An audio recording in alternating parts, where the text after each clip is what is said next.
All right. Hopefully that fixes everything. Let me see here. Okay, that's much better, I guess. All right. That's a little bit better.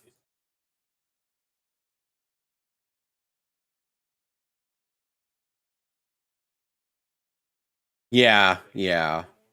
So what I did was here, let me show you guys. Pause crossed. Yeah, pause crossed. What I did was, let me show you. Yeah, for me I also use as I use in radio. Yeah. Um what I did was is that I turned it to X264. Um so hopefully that fixes the problem. I'm looking at my task manager and it looks like it's not using as many resources as right now. It's at 30, like it goes down between like right now it's saying very high. I don't know why that is, but yeah, I don't know. I might have to test out some settings and stuff. My computer might be dying, guys. Yeah, my computer might be dying, but so apologies for all this. Yeah, because usually I do use Nvenc for recording, but I may have to actually lower my settings just because of the fact that here, hold on, let me the custom away for that, I think.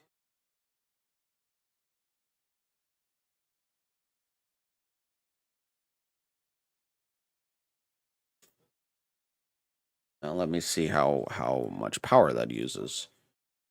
'Cause I think it's just my computer. And it doesn't use that much power. Okay.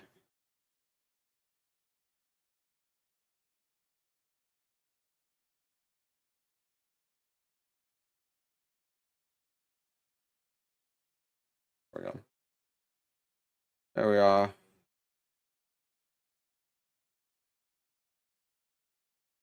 Yeah, and possibly a PSU. Yeah, I'll look into it, but right now I don't have the money for all that. So um, I'm hoping one day I'll have the money. Yeah, like I have a decent rig. Like it's just not upgraded to Windows 11. It's the only thing. I think the RAM is high priority. If I can get my hands on some. GPU, just the RAM is the issue, possibly. Because right now I have 16 gigabytes of RAM. I have to rob a bank to buy RAM. Yeah, I think a lot of us have to. Thank you so much for following the channel, Fast 1654 Writer. But yeah, so hello. But yeah, so yeah, I think it's the RAM. I think it's either the RAM or the GPU. Either way, I think it's like yeah, it's like $600. $600. But anyways, uh about the video. Um so I wanted to watch a particular video and luckily I have premium so no ads, thankfully. Let me see here.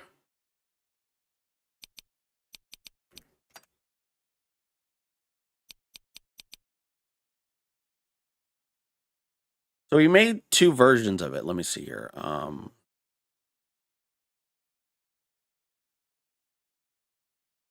You don't see ads on YouTube? I see ads all the time on YouTube. Um yeah, I see ads all the time on YouTube. So he made 2 videos. So we're gonna watch both of them. How? Oh, my ad blocker works. How does ad blocker work? Because from what I understand, the ad blocker, YouTube will flag that. It doesn't work. I know it doesn't work on Twitch, man, but I think with YouTube, the thing that YouTube has been doing is that if you use an ad block, well, what ad blocker do you use? I guess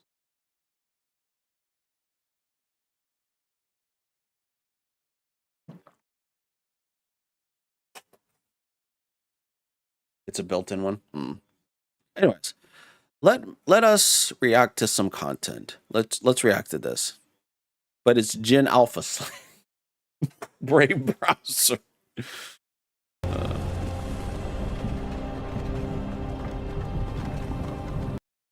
I'll wait. So yeah, we are gonna watch Skyrim intro, but it's brain rot. It's only 30 seconds, so it's in fucking brain. Yeah, it's actually pretty funny. Yes, is that yeah, this is my own mod list. I have about 1,800 plus mods.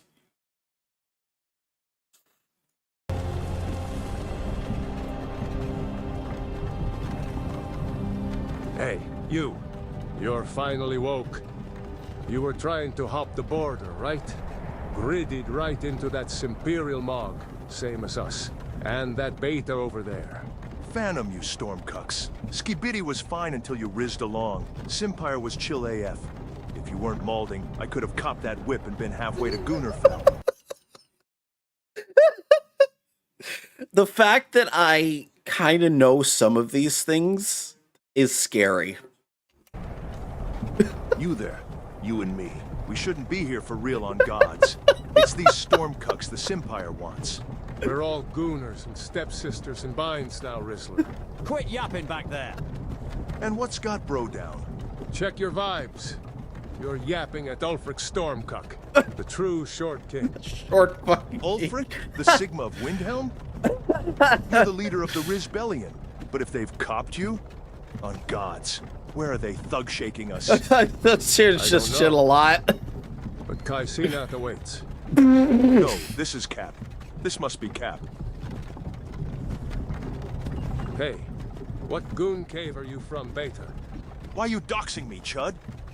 A Rizzler's last thoughts should be of Ohio. Redditstead. I'm from Redditstead. Oh my god. Redditstead. General Tullius, sir. The throat goat is waiting.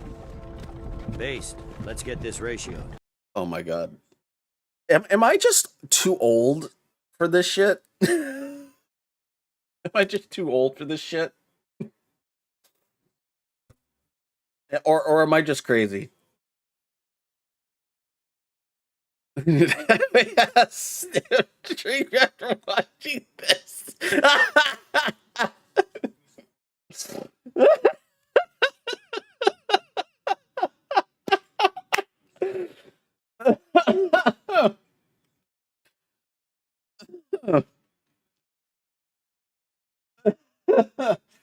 Oh my goodness. Shapiro, Peterson. And I watched the one on one of the goddamn worst movies in all of history on Saturday. Which one was it? Jones, Tate, Adolf. Oh my Chuds, god. please help me. Look at him. General Tullius, the military gooner. And it looks like the Thoughtmore are with him. Sussy elves. Sussy I bet they elves. had something to do with this. Oh my god.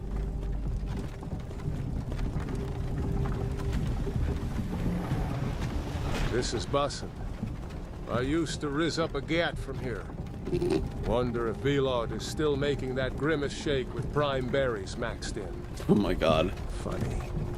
When I was a femboy, Simperial walls and towers used to make me feel so locked in. Oh my god. Who are they, Daddy? What's wrong with their aura? You need to goon inside, little cuck. But why? That's moving. Yeah. Oh. I think I've heard of this movie. Yeah. Oh my god, it even has a. Oh my god, that's horrible. It's fucking redonkulous. I bet. I want to watch The Simps. Get inside the cave. I'm being dead at And I just found something out. Yeah. Please enlighten us. Yes, Alpha. Get these soy boys out of the carts! Yeet! Why are we edging? Voice actors of Zero. Oh yeah, that's right. I think I did know that. Yeah, from the Linda. Yeah, Linda Carter. Yeah, she had some connections. I think she was married to the owner of Cinemax at the time. So she's been in a lot of things. Why do you think? End of the grind.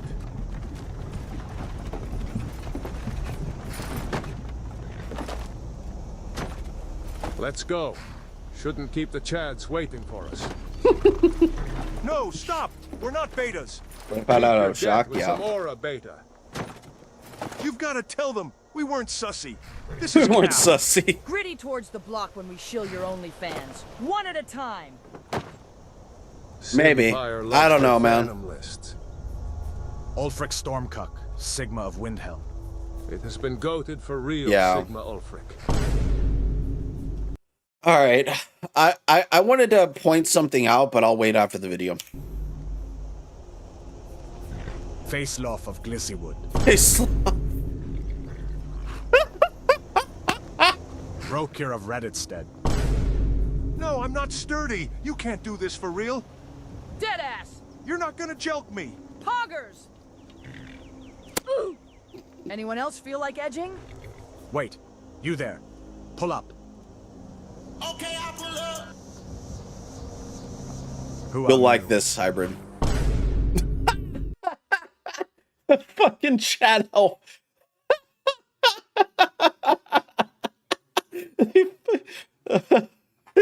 Yeah, I officially need a tree.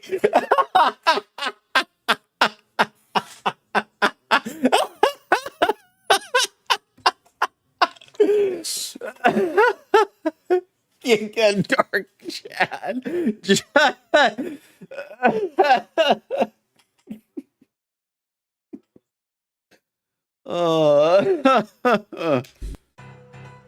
Hey, it's CJ Mattis. Check out some of my other videos if you want, including a I leaked would Todd Howard see audio. that I Feel don't free to want subscribe. to. It's completely free, and you can always unsub later. Yes, you I'm also can. coming out with a Starfield rewrite pretty soon, and I already did one for Bioshock Infinite, so you can check that out if you're interested in that sort of thing. You have a good day now. Eyes. All right. Oh, all right. All right. Go back.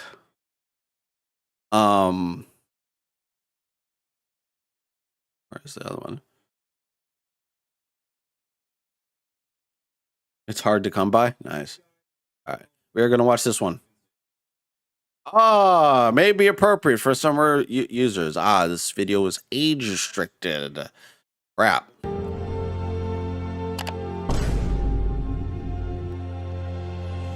Well, rip video. Ulfric Stormcuck. Some soy boys dick ride you as some kind of alpha. But an Oh my alpha God, why doesn't is he flex so his power short? like voice mod to unalive his short king and cop his high chair. You started this beef.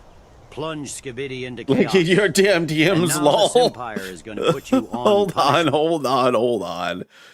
on. Making me look at my DMs. Hold on, dude. Eldos, redeem stretch. Yes. And hydrate. I just did hydrate.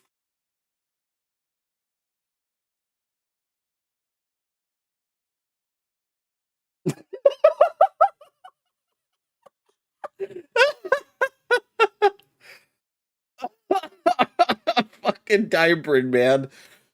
All right, stretch.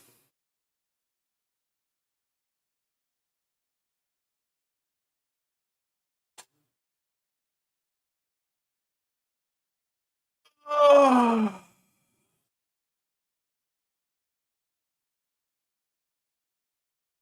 How are you, tell this?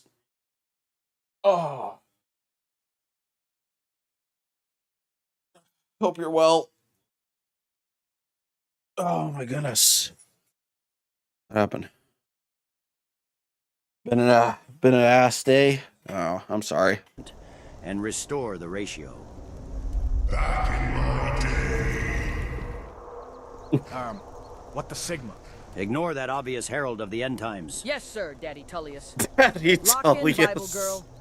As we send your souls back to lobby, blessings of Raid Shadow Legends. Oh my For the God. love of Kai, let's just skip the ads and get this over with.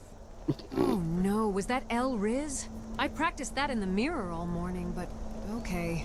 Okay, she My neck says. versus a headsman's axe? Nah, I'd win. My chat is pog-champing me, Imperial. Can you say the same? Live link. You Imperial Epslers! As racist on Oat as he was on Maine. Next, the Chad and the Black Air Forces.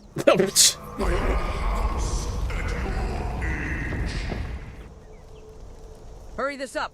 My DoorDash driver is around the corner. Sorry, but you heard the girl boss. Gritty The towards girl the ball. boss. I say right foot. Very clean. On your knees, prisoner. And arch your back while you're at it. Oh my God. What the Sigma is that? Chat, is this real? A dragon? Wait, that's no ordinary dragon. It's a boomer!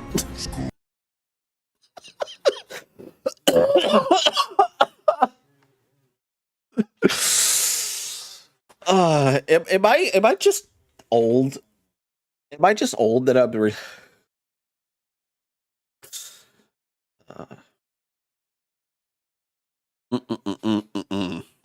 Was uphill both ways. Run before they ask us how to install something!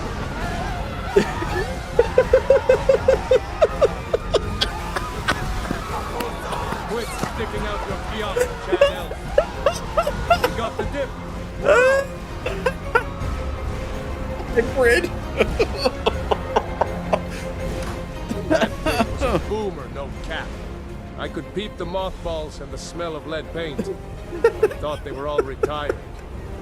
Yes, but their bitch moaning and complaining never retires. I'ma head out. Got plenty enough ops as it is. All this dragon fire is hot AF. Let me turn down the thermostat real quick. Hands off the thermostat. Oh my God. Chad Elf, is your Stanley Cup still unscuffed? Oh my goodness. Cups are durable. These cups are durable, he says. iPad kid, get away from that boomer. You'll never retire. You'll never retire, he says. Music was better back in my day. Wait, what? What did I do? Oh. Oh my goodness. This is funny as hell. This is fucking funny. This shit ain't music. This shit ain't Take care music. of this bald head-ass Gen Xer. He's no boomer, dead-ass. Not gonna lie, prisoner. Running for your life is some good cardio. Good cardio, he says. My wife How is that good cardio? Maybe it is, and I'm just not. I don't know. puts in her mouth guard when dinner is burned. Oof. Why are you teabagging that corpse? Trying to get sponsored by Lipton's. Let's move. Oh man. Gigantify emote. I don't think I have a Gigantify emote, but thank you. I don't think I have a Gigantify emote yet. Oh, is this? Get off my lawn. Love it. Love it.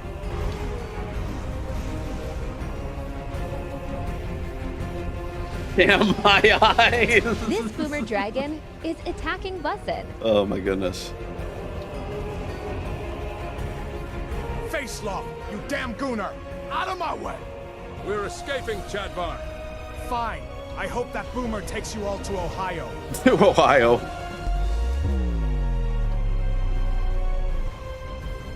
Chadvar seems like he understands the assignment.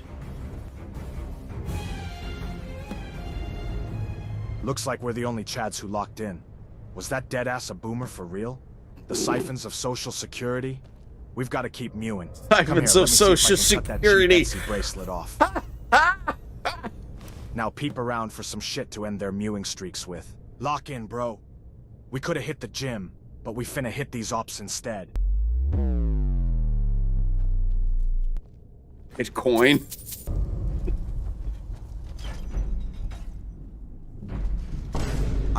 I already... Okay.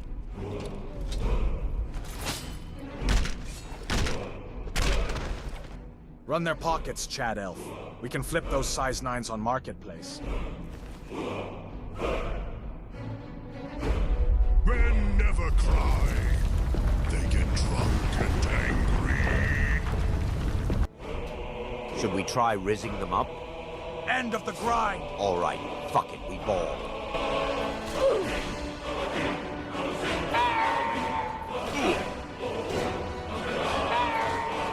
Prime energy in these barrels, if you want to cop it. Don't like Prime. Might stain my Stanley. Might stain my Stanley. The fact that he made this as... it's so impressive to me. It's very funny. I find it funny.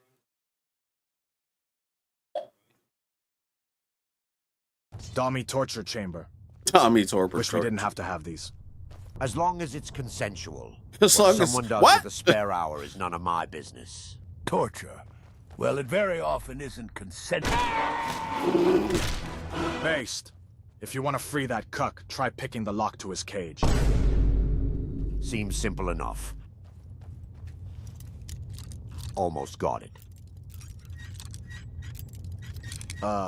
That's not the cuck cage I was referring to. Wait, what do you mean by that? Oh my god.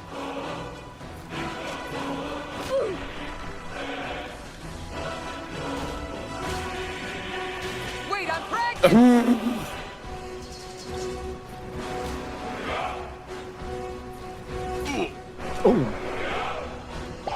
Oh, goodbye. Webs everywhere. Pray we don't peep any spiders of the large-ass variety.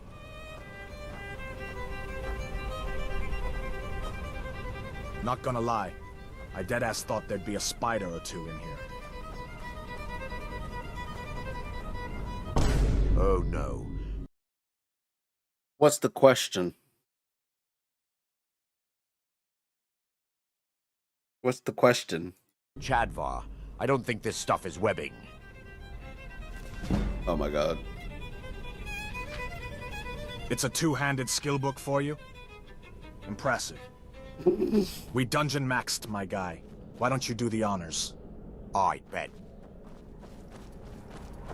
Oh, that's gonna be problematic. No! This must be capped! Said everything! On gods! Look what Mulduin did to Oh those my twin god. towers! Look! A second Mulduin is hitting the south tower. By the 9! Skibidi is under attack! F in chat! F in chat for Skibidi! Oh no. Alright, let's post this on the gram, then hit the gym. Let's drink to our youth, for the days come and gone, for the age of obsession is still going on. The vibes are atrocious, they're so empty and cold. No Insta won't expose us to the stories untold. Go outside, all you kings and you queens. Without TikTok to bore us, we'll dance and we'll sing. Using dumb AI voices to promote Sip and Lean. If you like my dumb bullshit, won't you please click the screen? Nice. Nice. I like this guy. He's funny.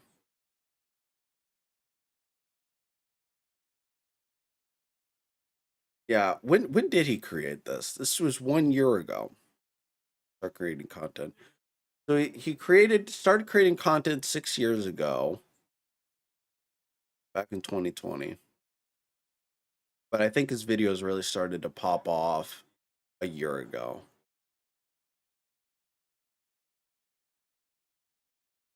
Blue Goon.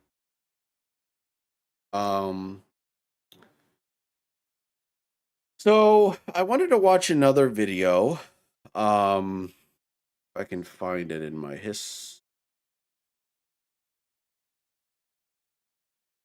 um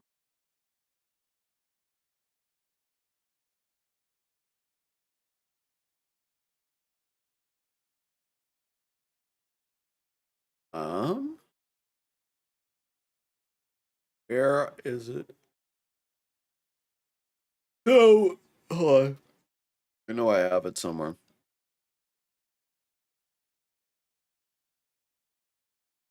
So okay, so just to kind of, I don't know.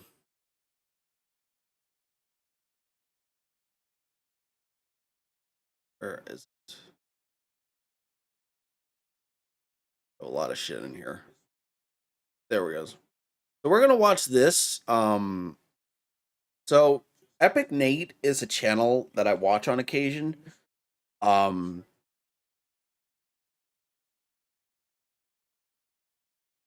yes, you can see my history. Sue me.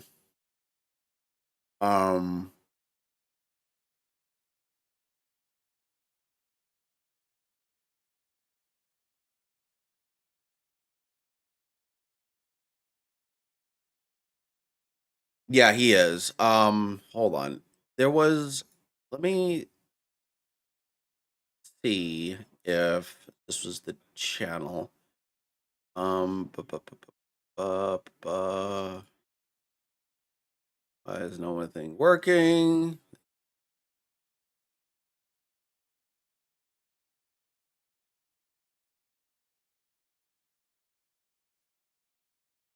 Okay. So, this is another channel I like to watch. So we're gonna watch this video on the former lore master of Bethesda and why he left. And I have some thoughts. Person within that, bro.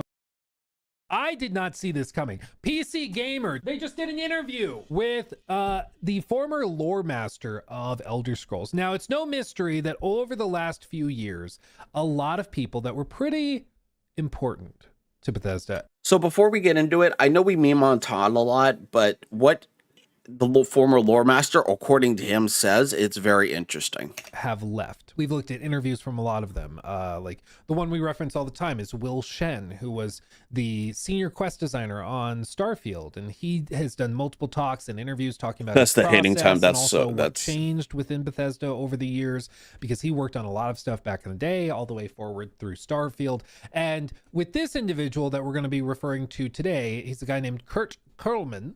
He specifically talked about his experience within Bethesda and what led him to leave after 20 years. This is a guy that worked on Fallout 3. He worked on Redguard. I mean, he is an OG. You probably recognize him from like some of the documentaries that they did, from some of the dev interviews and stuff they did around Fallout 4 and Fallout 76. I mean, he's an OG, okay? This is a guy that actually knows what he's talking about, is a pretty big deal within this community, okay? As you can see, this is a great article put together by Samuel Horty over at PC Gamer. They've been doing a really good job recently, and they landed this interview, which is very, very interesting, okay? So a couple of very interesting revelations in this, though, that I did not know about before, okay? Because he has direct knowledge. This is not he said, she said. He has direct knowledge of things that were promised to him by Todd. Things that Todd said were going to happen, things that he expected, things that were in the pipeline and that were being produced, and then something changed. Very interesting, okay? Because this is about to piss you off, okay? Are you ready? Are you ready? I'm just be prepared, because most people who have read this leave frustrated. Okay, so let's see.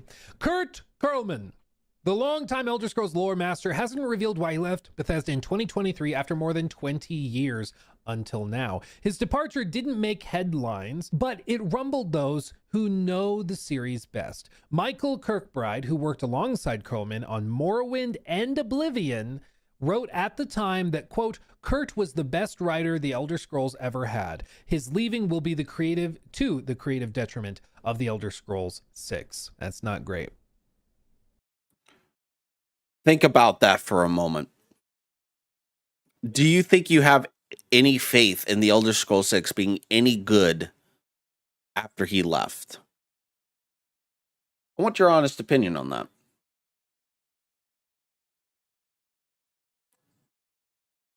I mean, the writing was already shit to begin with. Or basically, the writing was already dying out, but I think at the time, him leaving, oh, that's going to be a blow. That's going to be a definite blow. That's not great. When the people that work alongside you are like, this is bad.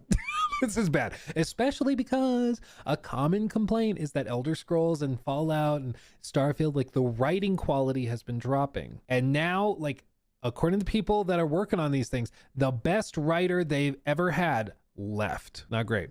He continues, it was almost certainly time for a change, Kurlman said, who now works at the Tencent.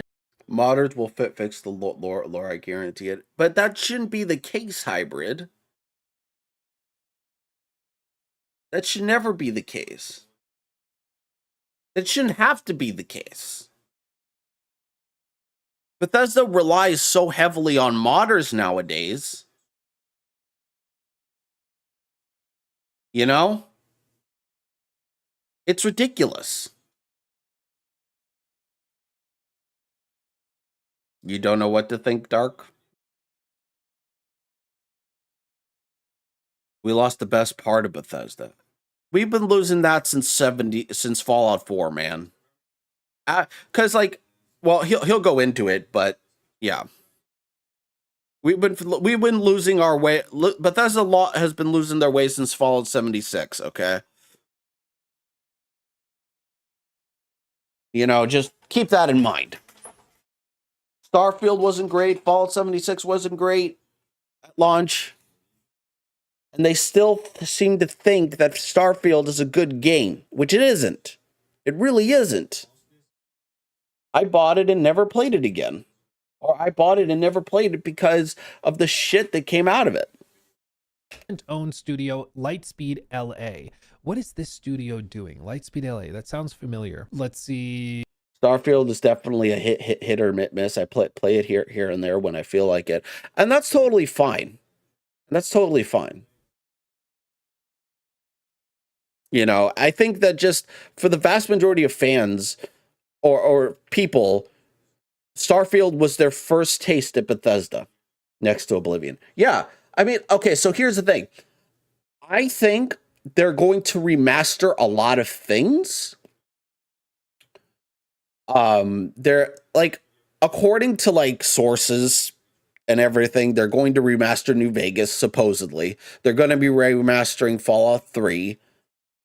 I played it for free on as part of Xbox Game Pass, and never and it never. I'm supposing feel like it, but like buying it at that Game Pass discount price. Yeah, well, and here's the thing. As Hybrid said, it's never felt. Yeah, I got what you meant. But that's the thing. It's like, you know, Bethesda's so out of touch, has been so out of touch. I will say this. Skyrim was lightning in a bottle. No, it doesn't. Because when Starfield came out, it was basically they were trying to make a game for an audience that doesn't exist, which is a mainstream audience. Instead of making a game for their core audience, the thing that their fan bases, you know, the Skyrims and the Fallouts of fan base of the world, they made it for a more mainstream audience, an audience that would certainly never play their game. Well, they did, but they didn't like it. You know what I'm saying? That's the thing. It's like, I hate to say it, but Todd Howard has been looking to do a mainstream. They have been okay. Bethesda has been, and this is just going to any media, right? Any media, I would say that it happened with Star Wars. It's happened with Marvel. It happened with a lot of media. It happened with The Witcher 3. When you alienate your core audience, the audience that you want to be on your side, it becomes a problem. Then your core audience does not care about your game. When you start making it for a mainstream audience instead of your core, it should be internal. It should start internal. It should start with your core audience first, and then that will in turn go out to a more broader audience. That's what I think.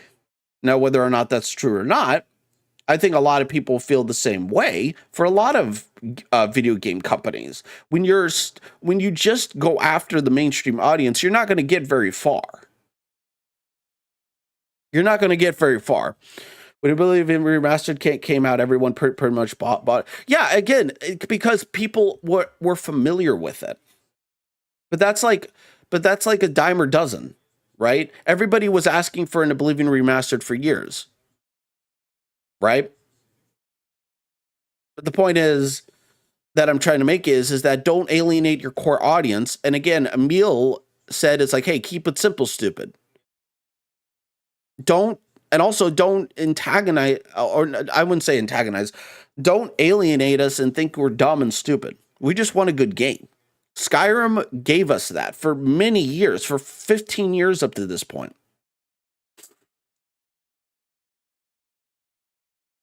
So yeah, so just keep that in mind, guys. It's just, as much as I love Bethesda, and I'm out of water, as much as I love Bethesda, I don't think that Bethesda understands their audience anymore. And it's sad, right? Skyrim was lightning in a bottle, and they never were never able to recapture that magic. If you want good well, at least decent combat, play Fallout 4. You know, if you want good story and everything, play Fallout New Vegas. If you want a more, closer to home, Fallout 3. I think that's the point that I'm trying to make. Headquartered in Shenzhen, China. They worked on PUBG Mobile and love Fallout 4, New Vegas, and 3. Yeah, and I think most people do. But for the vast majority of us, because I'm playing Fallout 4 right now, I'm loving it, even though it's not a great story. But then I played New Vegas. I'm like, this is actually captivating. So I think it's kind of, as you said, Hybrid, I think it's kind of a who's who, right? But I think it's like, because Bethesda doesn't know how to take criticism. And I think that's the issue that I think people are having, is that we're telling you what we want, you're just not listening. And people are still clowning on Bethesda for Starfield and everything like that. So it's like, you know what I'm saying? So just keep that in mind. It's just, after Starfield, I think even after Fallout 76, right?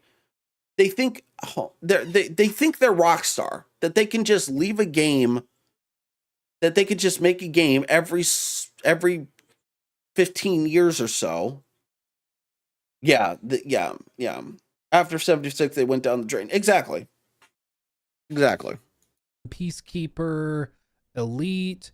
Now they're working on Code to Jinyoung, Battle Aces, Last Sentinel. Oh, Last Sentinel. This one. Oh, I remember this. Last Sentinel game. Do you guys remember this one? It was revealed like 2 years ago, maybe? Yeah, Troy Baker is the performance director of the game. It was this one. You remember this? Where it's like a really cinematic, like, I don't even know how to describe it. The vibes were there, though. The vibes were there. Yeah, they announced this back in 2023 and then just went silent. Yeah, a lot of people hope. I think I hoped. Remember this? I think it was Game Awards 2023 is when it was shown off. So this is where he's working now, okay? Kind of a crazy pivot, honestly. Like, kind of wild, but I just hope Elder Scrolls 6 is a decent game, even though the lore master is gone. I do too, Hybrid. I do Props too. to him. So he said there were some things that had been going on for a long time that I'd not been super happy with. Some were an inevitable result of Bethesda's boom years, with hundreds of developers across multiple studios making Starfield. Communication sometimes broke down and developers felt... Again, with hundreds of developers across multiple studios making Starfield. Keep that in mind. It wasn't just one studio that was making Starfield. According to this article, there were multiple. And I think, you know what I'm saying? It's like, dude. So, yeah. Disconnected from senior management, he said. This, again, is a very, very common thread whenever you look at any interviews. Same. Even if Skyrim Grandma becomes an NPC. Yeah, exactly.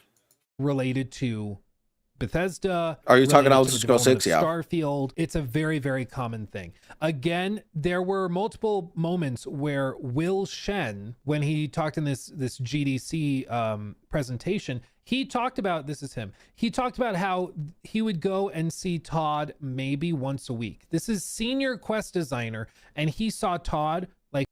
I heard rumors she's going to be, but not 100% sure. I heard rumors too. Like once a week in a meeting, and that was it. There was like no oversight. There was no active communication. Like he saw him once a week if Todd made it to that meeting, which sometimes he wasn't able to because he's stupid busy, because he's an executive producer on another company's massive. So, and that's the thing. It's like, as Bethesda started to grow, and I understand, right? Because as Bethesda started to grow, Todd became super busy and wasn't more hands-on. Game. And he's also like working on the Fallout show and all this. And this is all while the team is skyrocketing in size exponentially. Again, Skyrim, they had like 115, 120. By Starfield, they were 550 across everything that worked on that game. It was massive jump, but the infrastructure wasn't there. And so communication completely broke. On that Fallout, no. Did anyone else watch the newest episode? I have not watched even a snippet because I don't have Amazon Prime. Down, which Coleman points out is a frustration. That's also something, again, that many other people have said as well, is as the company got bigger, communication... There's ways to watch it. I know, Hybrid suffered, and then it didn't feel like they were making games the way that they made. I'm not going to pirate it if that's what you mean. It felt like they were just checking off boxes in the task management software. But there's another reason, and it's linked to a promise. This is another reason he left the company, and it's linked to a promise that Todd, praise be, everybody praise him. It's linked to a promise that Todd made to Kuhlman. Have I been saying Kurlman the whole time? I'm so sorry, Kurt. I might be dyslexic. I don't know what's happening. It's Kurt Kuhlman. Not Kurlman. I'm sorry. I'm the worst. Cancel me. I don't care at this point. Cancel me. I'm sorry. So it's linked to a promise that Todd made to Kuhlman about the Elder Scrolls 6. A promise, he says, that was never fulfilled. What is this promise? This is where you're gonna probably get like a little peeved, okay? Buckle up. If you have pillows, put them on your hands. Get ready for the face palm, okay?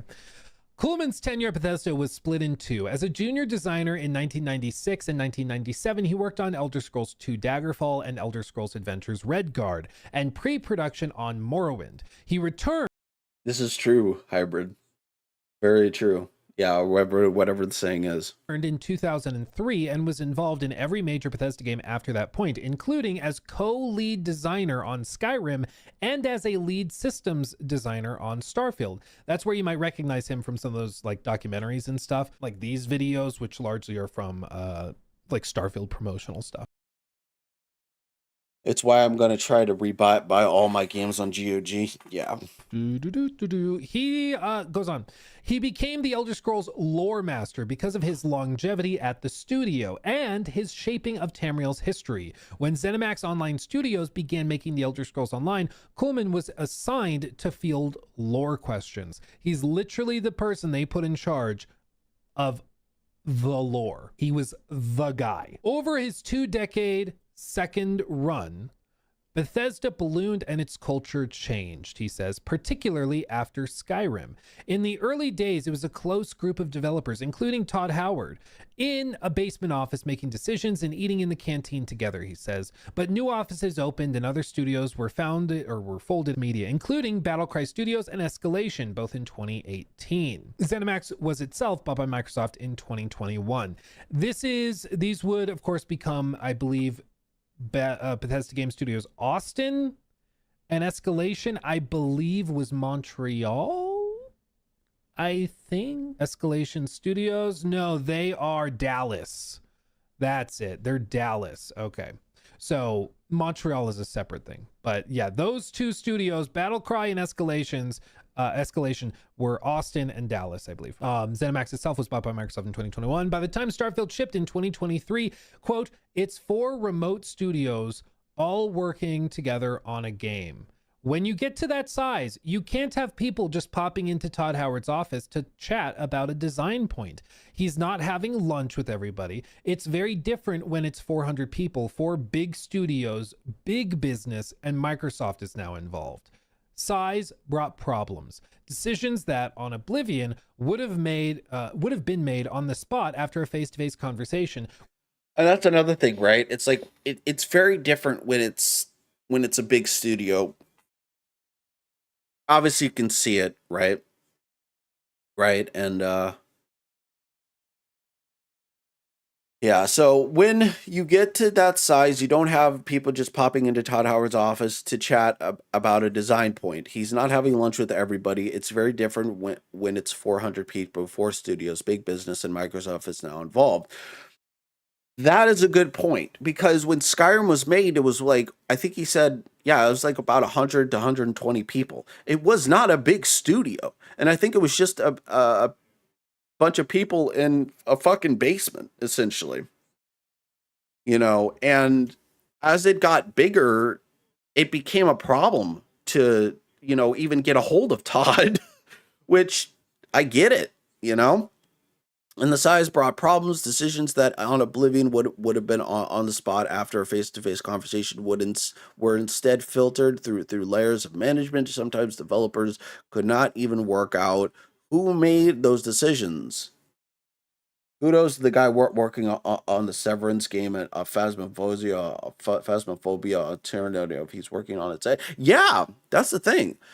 He's also described communication breakdowns during Starfield's development, where teams didn't understand what they were supposed to be doing, or there would be people talking to leads on one studio and getting an answer, and people talking to leads in the other studios and getting maybe a different answer.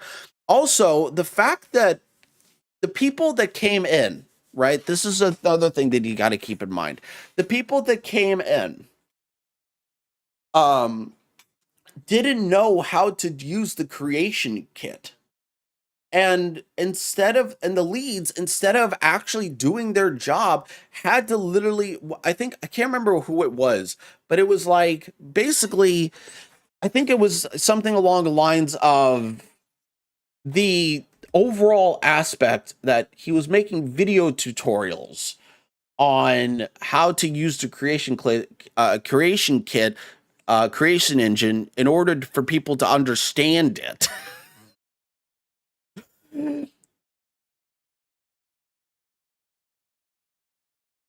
Yeah. But yeah, so that's another thing, right? Like, some of the leads, I can't remember if it was 76 or Starfield. I think it was Starfield.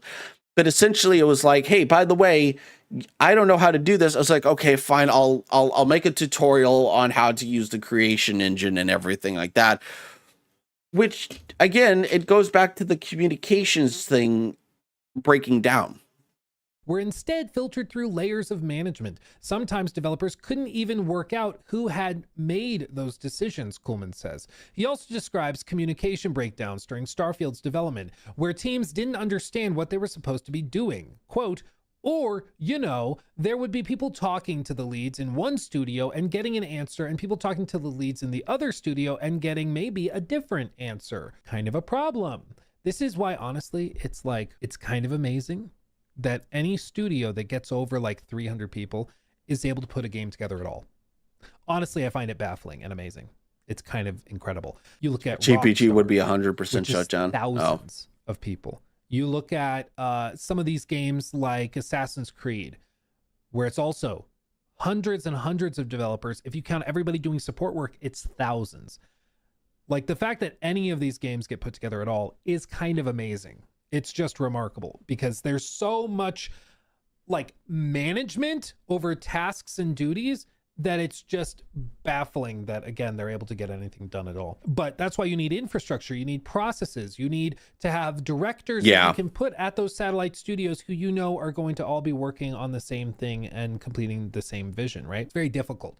And I think that this is one thing if your game and your studio is built up around a culture of volume and scale like that. It's a whole other animal when your studio was founded on a company culture of like intimate development, where if you need something, you get up and you walk over to Todd's desk and you ask him a question. He gives you an answer. You walk back over, you fix it. If you stand up and you're like, I need to know where this art asset is, or I'm working on the dragon fight and I think it'd be really cool if the dragon actually had like I don't know if he had red horns, because I'm going to do something in the writing about him having red horns. So I'm going to go over to the art department. I'm just going to tell Angela over there, hey, can you make this asset? Can you just color his horns red real quick? Oh yeah, sure. When it gets to the scale that we're talking about now, it's next to impossible to do those kinds of things. Everything is submit a ticket, just knock that out, it'll be fine. Just do it that way, it'll be fine. And it just doesn't work anywhere near as efficiently. Bethesda's growth and the problems that came with it were, quote, slow rolling change, he says, and predated Microsoft's acquisition. This is also one important thing that I think is important to stress. Again, we meme on Todd. Rightfully so, we do meme on Todd a lot. But it's very clear, as his involvement dropped, the quality of the games also dropped, at least according to most people. Okay. Over the years, Todd with Skyrim was involved in the day-to-day. Fallout 4, a little bit less so. Fallout 76, way less so. Starfield, very much less so. Nowadays, it seems like he's not very much involved in day-to-day game development at all. Maybe for like big picture stuff, but not doing day-to-day stuff. As that's happened and his involvement has dropped, the quality has dropped. You can meme on Todd a lot. God knows I do. Todd knows I do. But as his involvement has plummeted, the quality's plummeted. He really does seem to be the guy that was making Bethesda games. Like we joke about, tell me sweet little lies, Todd, all that. He is one of the most talented and prolific game developers in modern history. And typically, the more involved with a project he is, the more successful it will be, which is why it's a problem for so many of these developers that as he became less connected and less involved, things just started to fall apart. It just didn't work. And these changes sound as if they're exemplified by how Todd's role shifted. Quote, Todd's a very good project lead, and fundamentally, I think he's a designer at heart, and he's good at it, obviously, if you look back at the games, Kuhlman says. But, quote, over time, as he got busier and every part of this larger organization wanted him to do stuff for their project, he would get pulled away, end quote. Howard made good decisions, Kuhlman says, so when he wasn't around, games suffered. Sometimes choices made in Howard's absence needed undoing later. The way decisions were made wasn't the only problem for Kuhlman. As Bethesda grew, senior developers became more managerial and less hands-on. Skyrim's leads, Kuhlman among them, were also making the game directly, for example, writing and building quests. But by Starfield, the leads overseen by Howard included the leads of entire studios. It felt, quote, more bureaucratic, he says. The expectation was your job can't also be making content if you're actually managing the scope of the project. Again, this bureaucratic anecdote is reiterated and stressed by Will Shen, who specifically says, what was I spending my time doing? Let me pull it up. Tutorials. This right here. Listen to this. Again. This is what he was doing. This is a guy, senior quest designer. He's going to tell you what he was spending his time doing. Was being requested. And finally, we had to do a lot more tutorials. So I was in OBS Studio a lot making video tutorials. So in Fallout 4, when I needed to teach someone the tool set, I would just sit down with them and answer their questions. But now we were working with people from around the nation, sometimes around the globe. I often didn't know when they would need me, and I often didn't know who might need me or what they would need to know. So it became absolutely critical to do a lot more tutorials and how-tos about every feature of the toolkit. Absolutely insane that a senior designer on the game is spending his days making OBS video tutorials on how to use tools and how to do stuff instead of, you know, designing. Like, it's one thing if you have to do that quickly because like you need something very, very specifically done and you're like, oh, I'll just film it real quick and show you. I do that occasionally. If I'm like, hey, Jacob, I need this very specific thing done in this video. Let me just show you what I mean real quick. I'll do that. It's rare because Jacob's really competent, knows what he's doing. And if I generally explain something, he knows it. But occasionally there's something where I need to be like very, very specific. But like, again, it's just the delegation, the workload being spread like this. It's just really bizarre. This is the other thing, again, reiterating the bureaucratic side of things. Consequence, by the way, this is not a real Slack profile. I grabbed this from like Slack's website. So no secrets here. But this is an example of a phenomenon that happened where not everyone knows you or has a relationship with you, especially if they're from one of those outside groups who's coming in to help at the end. So your title became incredibly important. There are many people I met because they messaged me because they saw my title and they were assigned to work on something maybe that day and didn't know who to speak to. So they came to me assuming, oh, you must know something about this because you have lead in your title and it's somewhat adjacent to what I think you're working on. Can you even begin to imagine being assigned to do something on a work day and you literally don't know who to talk to, like to understand what you're supposed to be doing? Like, again, I cannot stress just how bafflingly poorly organized all this seems to be. It's amazing. It's amazing to me that they frankly get anything done. But does it start to make sense why it would take them like a year to do Shattered Space when in the same time period, again, that they took to make Far Harbor?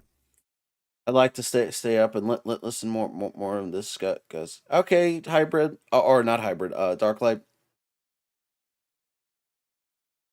Well, you could watch the VOD on YouTube. Darklight, if you wanted to know more, there are plenty of videos on it. I will finish the video and then I'll get into Skyrim. So I just wanted to talk about this for a little bit.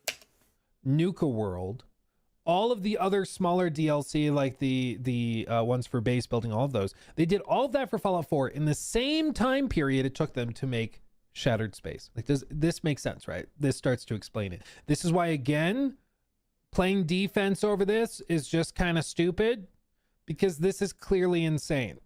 This is ridiculous. And they should work on reorganizing and figuring this out, because what we do know for a fact is that it's not working. And even some of the most senior talented developers at BGS are leaving out of frustration because of how poorly organized the companies are. That's a problem.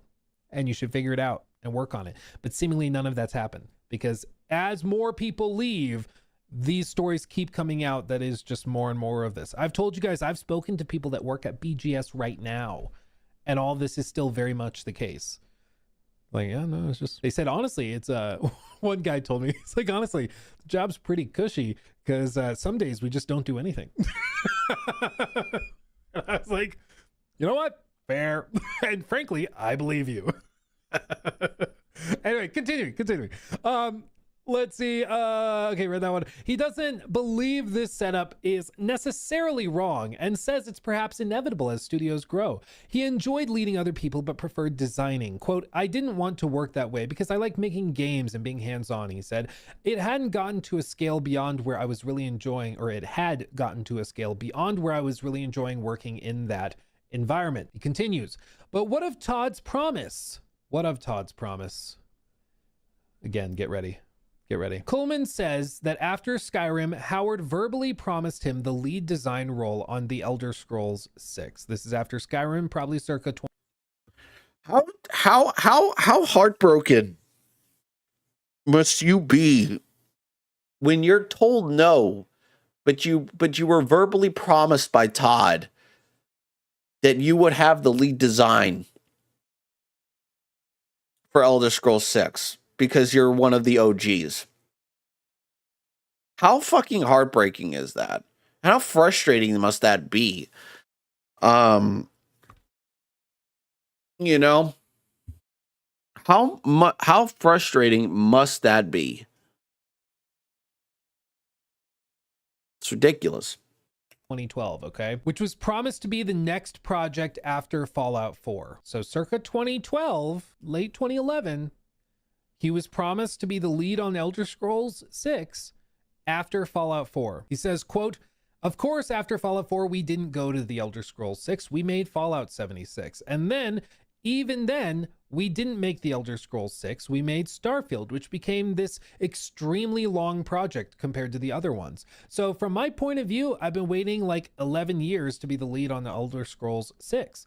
Quote, I was obviously one of the old timers there and had a lot of experience. Bruce Nesmith and I had been co-leads on Skyrim. If you don't know Bruce Nesmith, we've actually talked about him too. You can see he works on like D&D. He worked on all sorts of stuff. Worked on Daggerfall all the way through, but he retired in September 2021. Design director at Bethesda Game Studios, 17 years, 9 months. And then design director and oversee game design department while still doing a lot of design. I was lead designer for Skyrim. Again, he left during the work on Starfield. So again, a lot of the very talented senior guys leaving.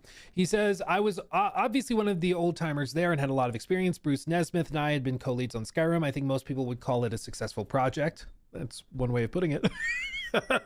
Perhaps understating it even. So I thought it wasn't unreasonable for me to think that I could be a successful lead on Elder Scrolls 6. It wasn't just my expectation. I had been told that was going to happen. And they made the decision, no, you're not going to be the lead. He remembers that being a quote unquote tough conversation and that Bethesda's leadership hoped he'd be happy with a different position. Quote, Todd said, well, we want you to have an important role in the project, but I wanted and what he wanted were different at that point. PC Gamer did reach out to Bethesda and they declined to comment on the topic. And Coleman says he doubts Howard would acknowledge the promise. Quote, and in any case, he could also say, well, that was a long time ago, things changed. And he's definitely right that things changed. And the role of lead on Elder Scrolls 6 is very different from the role of the lead on Skyrim. In retrospect, as much as he wanted it, he doesn't think he would have enjoyed it. Quote, and so they may have made the right decision of saying, I shouldn't be in this role. So they told him he'd be lead. They changed their mind, according to him. They promised him, Todd promised him that. And then Todd says, never mind. Somebody else is going to do it. And he left. It was a combination of this and missing out and his overall dissatisfaction with the way the studio had changed that made him think the time was right to leave, he says. He talks about these events without malice or bitterness. It's obvious that Bethesda and the Elder Scrolls still means a lot to him and that he enjoyed working with his colleagues on those games. If Bethesda was still the smaller studio it was 15 years ago, he would love to be making the Elder Scrolls 6. He even knows what he would have done with the game's story, or at least what he would have liked to do. Quote, I had in my mind that the Elder Scrolls 6 was going to be like The Empire Strikes Back, he says. The Thalmor and the Elven supremacists who were peripheral in Skyrim's story and ultimately wanted to control all of Tamriel would be the bad guys who come out on top, setting up the Elder Scrolls 7. He saw evil triumphing as a welcome alternative to the Chosen One idea that Bethesda often relied on. The player might have, quote, secretly saved the day, end quote, at the end of Elder Scrolls 6. He says, for example, by protecting an heir to the throne. So you've preserved hope for... Right, Hybrid? Right? So just think about that, man. Just think about that for a moment.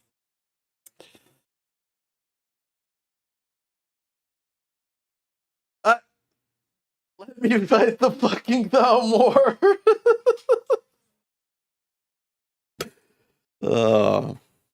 the future, but overall it looks like the Thalmor are on the march. He ultimately doesn't think Bethesda would allow Elder Scrolls game with a bad ending, and with the pace of its releases, a cliffhanger is, quote, completely unfeasible. He says it's not a good way to end.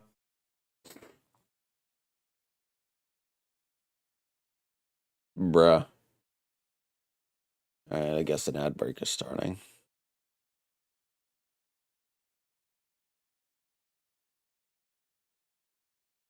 The game and say, yeah, we'll see you in 10 to 15 years. Fan theories point to Hammerfell and possibly High Rock as the locations for the next Elder Scrolls games. Yeah, he wanted to complete. Yeah, exactly. He wanted to complete Link, Tez 6 and 7. That would have been awesome. I think that would have been a very welcome addition. That would have been a very welcome addition. Bring him back as fucking says he doesn't know where it will be and jokes that his friends who remain at the studio can't talk to me about what's going on. The series lore master is now, like all of us, we need the lore master. Yes, indeed we do. Waiting from the outside. Every time we hear more of these like little bitty inside looks at the development process, at how things run, it paints a very... I'll wait for the ads to stop.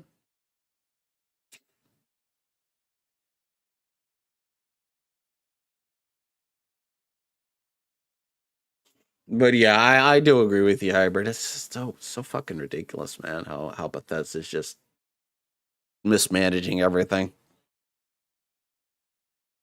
It's weird. I don't see how. Oh, well, I know you don't, but I'm just. There we go. Very crystal. Because that's why I have them at 30-second intervals. Skyrim, Hybrid. The company started to grow. And they started to do other projects that weren't initially on the list, like Fallout 76. No, I know you're like not subbed, Hybrid. And as it grew, and I'm sure the mobile games count on that too. And as it grew and grew and grew, the process for retaining the company culture. Because I have ads, I'm monetized. Hold on. Because I actually. I have ads. I just have them at 30-second intervals. Right here. I don't have them at 3 minutes. So if you're wondering. Maybe you have something that's kind of blocking them.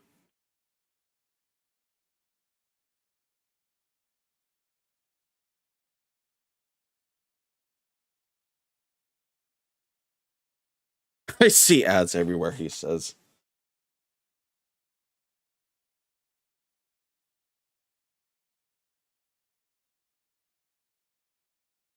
Well, you say that, Hybrid. You say that, Hybrid.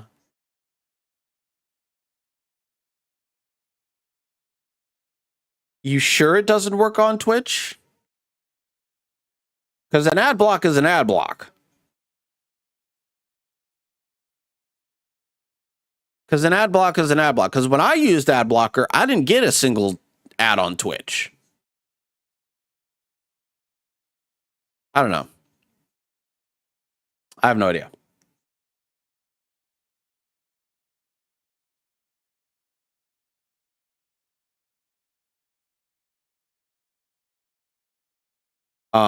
Because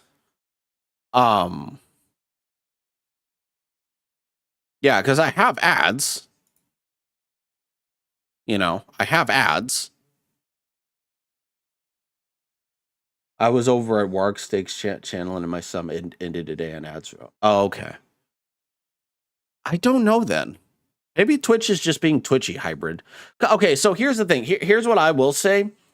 Sometimes ads don't happen for everybody, from what I understand. Like, if you're not subbed, sometimes ads happen, sometimes ads don't. Even when you're not subbed. Even if you're not subbed, right? So, yeah.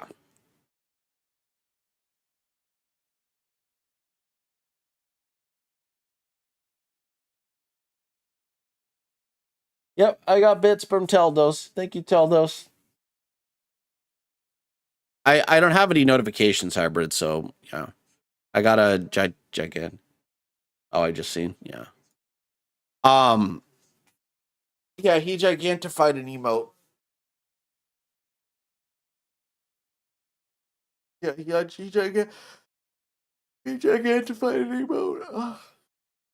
But yeah, I just wanted to say, like, ads don't happen for everybody, especially when you have, because I think it's like if it's 3 minutes of ads, then I can see people having ads.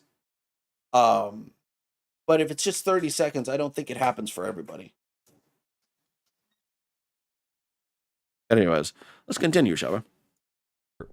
Fell through and they weren't able to retain it, and it started to grow into a bureaucratic corporate mess that a lot of the old school guys absolutely hated, and so they left. So a lot of those OGs that worked on Skyrim, unless I'm no longer going for a longer and that break, leaves maybe just a couple of key big figures that are still there. In fact, if we look at some of those like early videos of the like roundtable discussion. Well, luckily I haven't gotten a hate raid, so where Will Shen was talking about the design of Starfield. He's no longer there. He's no longer there.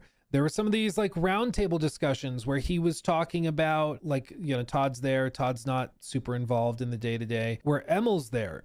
Emil's still there. Emil's still involved. And it seems like Emil will probably be like one of the lead, if not the lead, on all of this stuff.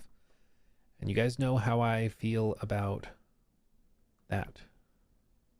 So no surprise. I would be cautious. I would be hesitant to get super excited. Okay. I think a company that is poorly organized will not work efficiently and will not be able to put out their best work.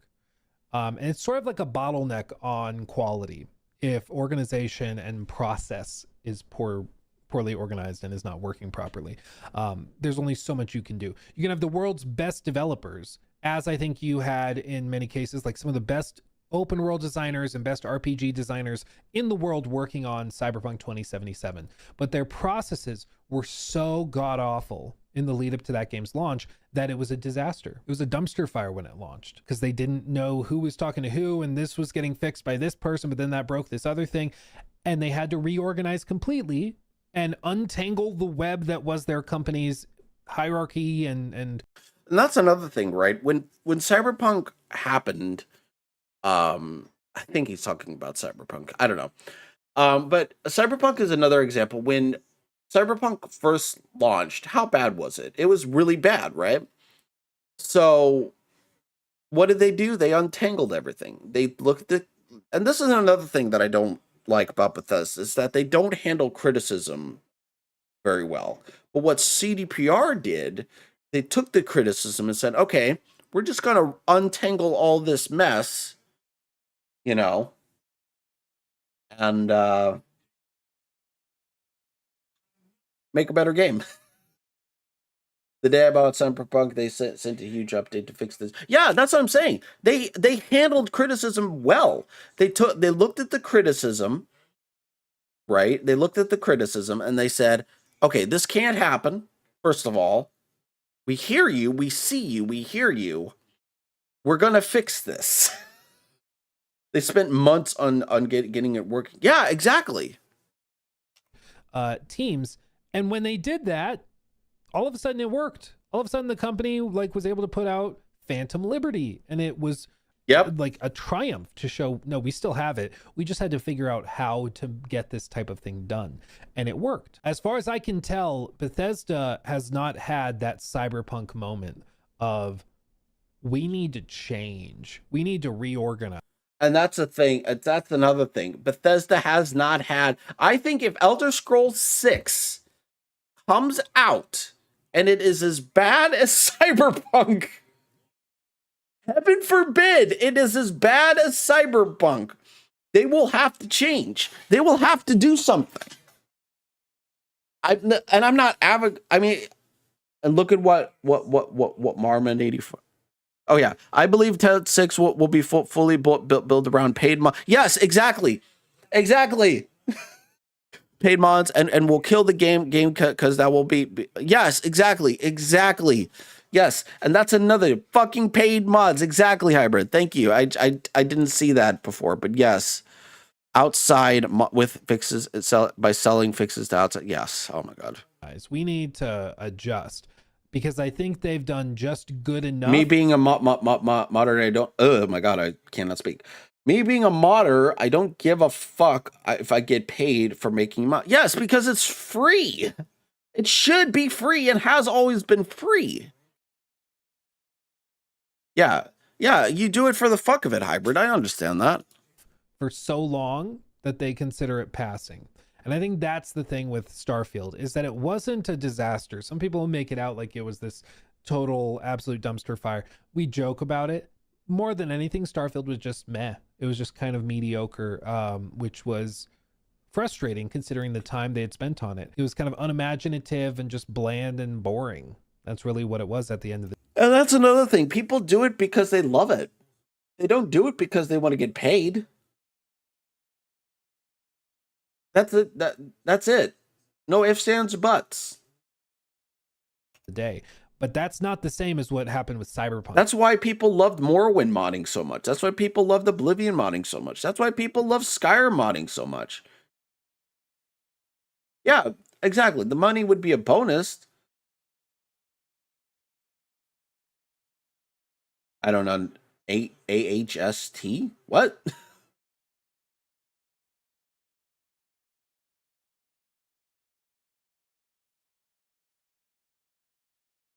You're good, Hybrid.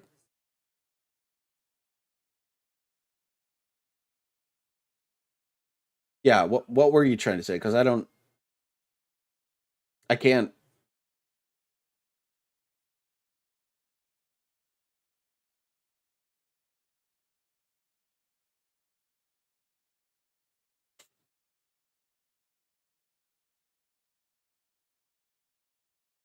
That's just okay. But yeah, that's just a bonus. The money's just a bonus. I don't know, man. Cyberpunk, that was so bad that they shouldn't required to pay money to download a no, you shouldn't. Had to adjust. They had to reconvene and figure out how are we going to figure this out. And they did. And they came back, and again, Phantom Liberty was like the ultimate, no, we got it. We still got it. But I don't think Bethesda's leadership thinks anything is wrong. When they get negative feedback, you know what they do? They delete their accounts. So this is kind of hard to find and dig up because it's been deleted. Basically, Emil Pagliarulo, again, Todd's right-hand man, basically the lead on all of this stuff now. He had a long thread on X where he talked about some of the feedback of Starfield, okay? This was specifically in response to like look at this shit, Hybrid. Look at this shit. Look at what he did. This is not something that I want to support. So you can read it. This is what Emil did.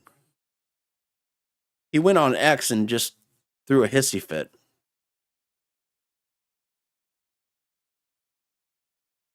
Funny how disconnected some players are from the from the realities of game development, and yet they speak with complete authority. I mean, I can guess what it takes to make a hostess Twinkie. What the fuck? But I don't work in the factory, so what the hell do I really know? Not a lot. Yeah, we just want a fucking game without spending more goddamn money. The Shattered Space DLC, okay? The reason I'm showing you this as a screenshot, I will explain in a moment if you don't know. Newsflash, people on the internet are mean. Funny how disconnected some players are from the realities of game development, and yet they speak with complete authority. I mean, I can guess what it takes to make a hostess Twinkie, but I don't work in the factory, so what the hell do I really know? Not a lot. This is kind of fallacious, okay? Again, I don't need to be a chef to understand that my omelet is undercooked. I don't need to be a mechanic to know that my car is not driving properly. Yeah, exactly, you know? Hybrid. I don't need to make candles for a living to know that a candle smells bad. You know, like, this whole argument just doesn't make sense. But he says, part of me really gets it. When you're a consumer and spend money on things, that gives you the right to complain about those things. I spend a lot of money on games every year, and sometimes it takes a lot for me to not scream into the internet's collective consciousness. I don't complain about games on social media for two reasons. One, I know how hard it is to make games and have too much respect for my fellow devs. Two, I work for a game studio and it would be uncool and unprofessional for me to do so, but sometimes I want to. Oh boy, most people don't have these constraints and are free to post whatever they want. The internet is a glorious Wild West and I wouldn't have it any other way, and there was a time when I exercised that right freely. 5, when I was writing game reviews for the Adrenaline Vault forever ago, I was absolutely that person who would say whatever I wanted to about a game, good or bad. Sometimes the good was over enthusiastically too good, and sometimes the bad was me being sarcastic asshat. But throughout that time, I actually had no inkling what game development was actually like, how hard the designers, programmers, artists, producers, and everyone worked, the struggle to bring a vision to life and constantly shifting resources, the stress. This isn't me complaining about my job. I've experienced all these things and will again. It's the nature of AAA game development, but I also have a great position and I'm still gainfully employed after 21 years, a blessing considering the thousands of layoffs this year. I'm not trying to change anyone's minds because of the internet, but given my position, I can't not share the truth. And the truth is, nobody sets out to make a bad game, and most game devs are incredibly talented. Even the game they release isn't up to par. This is absolutely true. There's incredibly talented people that actively work at Bethesda. It's like I said, it's a bottleneck when the process is not properly like optimized. It doesn't matter how talented you are. If the processes are bad and you can't like properly polish and refine and improve, there's only so far your talent will get you. You know, you have to have the tools to let your talent reach its full potential, right? So this is true. Amazingly talented people work on this stuff. Nobody wants to make a bad game. That's absolutely true. But that doesn't mean that we shouldn't call it out and like offer a wake-up call when something doesn't work out, when something isn't clicking, when something isn't fun, when something is boring. Gamers have a right to communicate that, as he's expressed here. And just because something is hard doesn't mean that you shouldn't be able to critique it. If I go to a restaurant and I order a creme brulee dessert, that is a difficult thing to make. It's very hard to make a creme brulee. I don't know if you guys have ever tried. My father-in-law, he makes them and it's very impressive. It's like a science experiment. You have to really know what you're doing, be aware of the temperatures, consistencies, proper portions of everything, even down to like the shape of the bowl you put it in, all matters for it. It's ridiculous. That's very difficult. But if I go to a restaurant and I order a creme brulee and it comes out tasting like scrambled eggs, it's okay for me to tell the waitress like I need a new one, you know? It's okay. Even though it was really hard, I'm giving you money to do the hard thing. It's your job. It literally is your job. He continues. See, I never knew this before, but if nothing else, video game development is a series of concessions and tough decisions. There's that perfect game you want to make, and then there's a game you can make. Sometimes, if the gods smile upon you, those two games are very close. At Kyle Parkhurst 1720 donated $10 through Super Chat. It's wrong. The head writer for BGS has the mentality, well, gamers don't get story, so don't even try. BC, he wrote a bad story. People hated it, and he's just been coping since. Coping since? Well, I didn't even try, so anyway. That's certainly the energy that's given off. That speech, I'm sure he regrets doing that talk, because I think that was pretty disastrous, but it gave a very clear insight on the thought process, which is not healthy, and I think it explains a lot of their general approach. He is very pathetic. Like the writing in Starfield was, because why bother trying? People are just going to spend time running around on empty planets. You know, they're going to be bored like the astronauts. Why even try? You know, and team is absolutely the operative word there. Lots and lots of folks doing lots of work, writing, level building, making character models, coding game systems, trying to schedule it all so I can get it done. And folks don't burn out, and on and on. So sure, you can dislike parts of the game, you can hate on a game entirely, but don't fool yourself into thinking you know why it is the way a lot of people would do that, you know. It is, unless it's somehow documented and verified, or how it got to be that way, good or bad. Okay. So just don't be specific. You can complain about it being bad or you not like it. Elite Dangerous over Starfield or No Man's Sky. Yeah, here's the thing. It was basically No Man's Sky, but with fucking loading screens. That's all it was. It was basically No Man's Sky. That's all it was. It was basically No Man's Sky. It was basically Skyrim in space. Yeah. Oh yeah, has a lot more content. Yes. Offer theories for why it is the way it is. Okay, I will do that now. No Man's Sky, not Starfield. But BGS's writing quality, the exploration quality. When I mean No Man's Sky has a lot, yes, I agree with you, Hybrid. No Man's Sky has a lot more content. Star Citizen's not being a complete game is better. Yeah. Quality, all of the focus, most of the game design decisions, all have led to more boring, bland, and uninteresting experiences. I did skip 10, you're right. And I find it lame. I don't know why. I don't know. But I feel that way. I don't know why. I'm not a game designer. I don't know why, but it's boring. Okay, I did skip 10. But in order to get there, in order to get as close as possible to that vision, the team has to push itself harder and harder, often while dealing with devs being shuffled around or leaving, looming deadlines, and creative decisions you wish you didn't have to make. Yeah, absolutely. Lastly, chances are, unless you've made a game yourself, you don't know. You don't know who made certain decisions, but who did specific work, how many people were actually available to do that work, any time challenges faced, or how often you had to overcome technology itself. This one is huge, huge. So yes, love games, buy them, play them, and complain to your heart's content. It's sort of the nature of game development, game developer player transactional relationship. But just know that the game you're playing is in some ways a freaking miracle in and of itself. Normal people have come together to work for years for one goal, to bring you fun and happiness. So it helps to. I disagree with this because we've gotten to a point where the people working on these games now just don't care about the game. They don't know what it. They just don't. They don't care about the fucking game. They just want to put their fucking pronouns into shit, man. Not to say that I'm against pronouns, but you get what I mean. You know.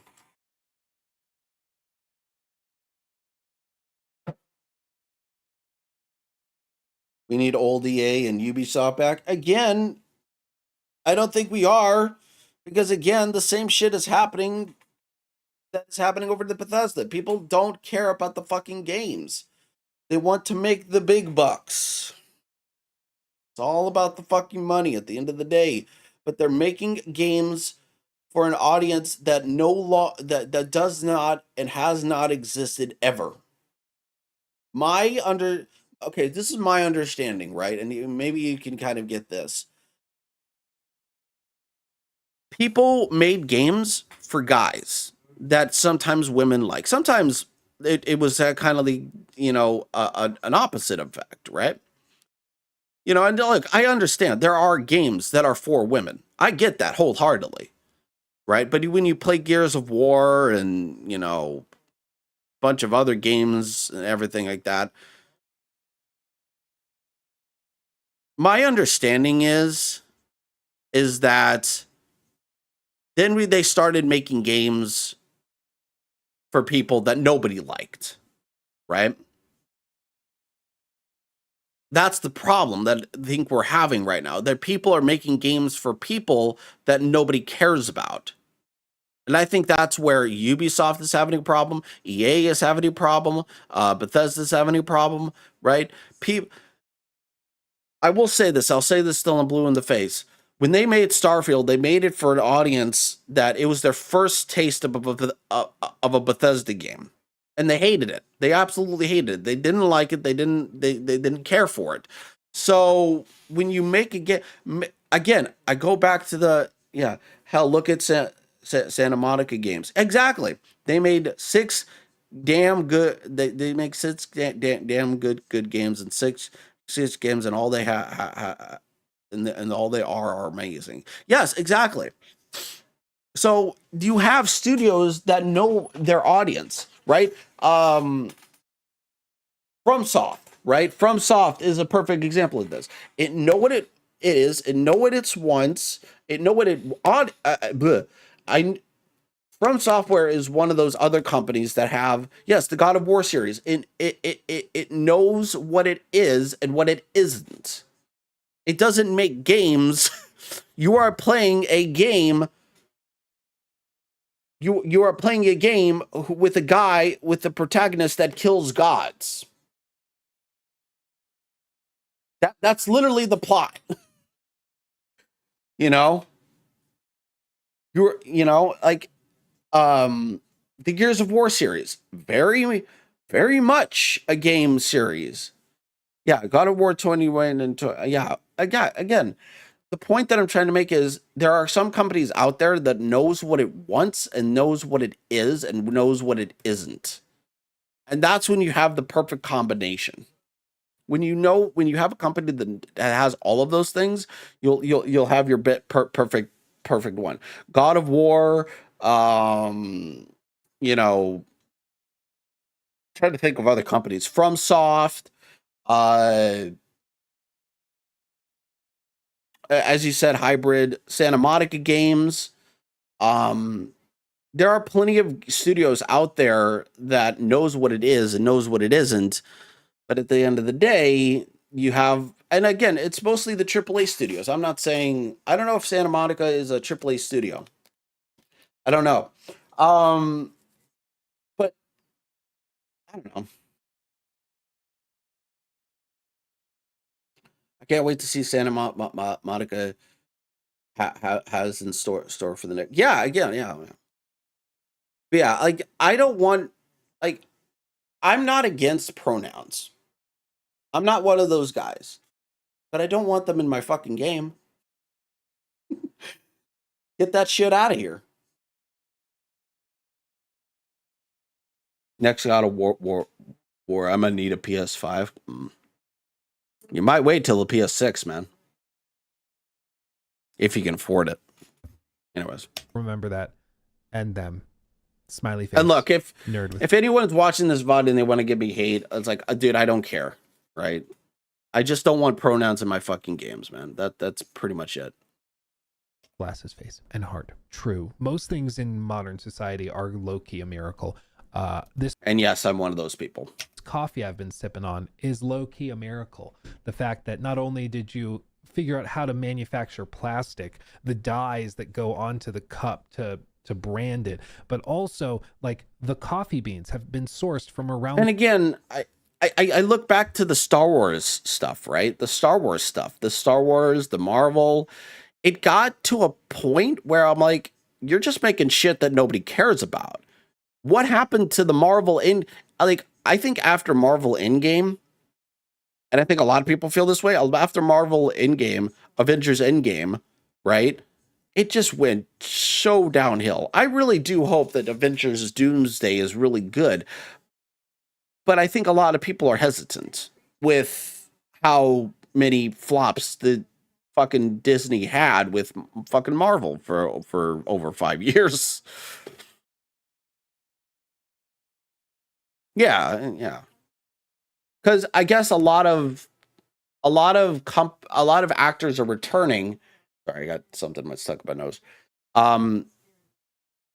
We will know by the end of the year. Yeah, we'll know by the end of the year, pretty much. We'll know by the end of the year. Because isn't it supposed to come out this year? If hold on. Okay, that's what I thought. Yeah. But yeah, I think after so many fuck ups, it's like I look back at what one person said, right? I've been beaten down so many times that I'm very hesitant to trust the company now. I feel that way about Bethesda. You know, I played Skyrim, I played Oblivion, I played Morrowind. I understand why people love these franchises for so much. But then I started consuming other content that was taught. I was like, oh. And then once I, and everything like that, and I was like, basically, I've been beaten down by this company. I bought Starfield because I wanted to play it, but I ended up not playing it because I heard it was just absolute trash. I'm like, even though I was playing Skyrim for a long time, I heard all the noise. Yeah, RDJ is coming back to play Doctor Doom. I like that. I like that. But yeah, so I don't know, man. I've been beaten down by companies like, you know, Marvel, Star Wars, you know. They need to break the fourth wall with it. They do. They do. I think they will. I don't know if they will because again, I stopped watching Marvel movies after Endgame. Think about it. I stopped watching Marvel movies after Endgame. I stopped watching Star Wars movies after the last two mainstream movies were just absolute dog shits.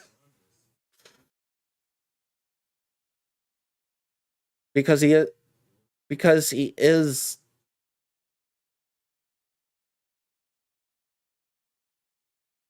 you know.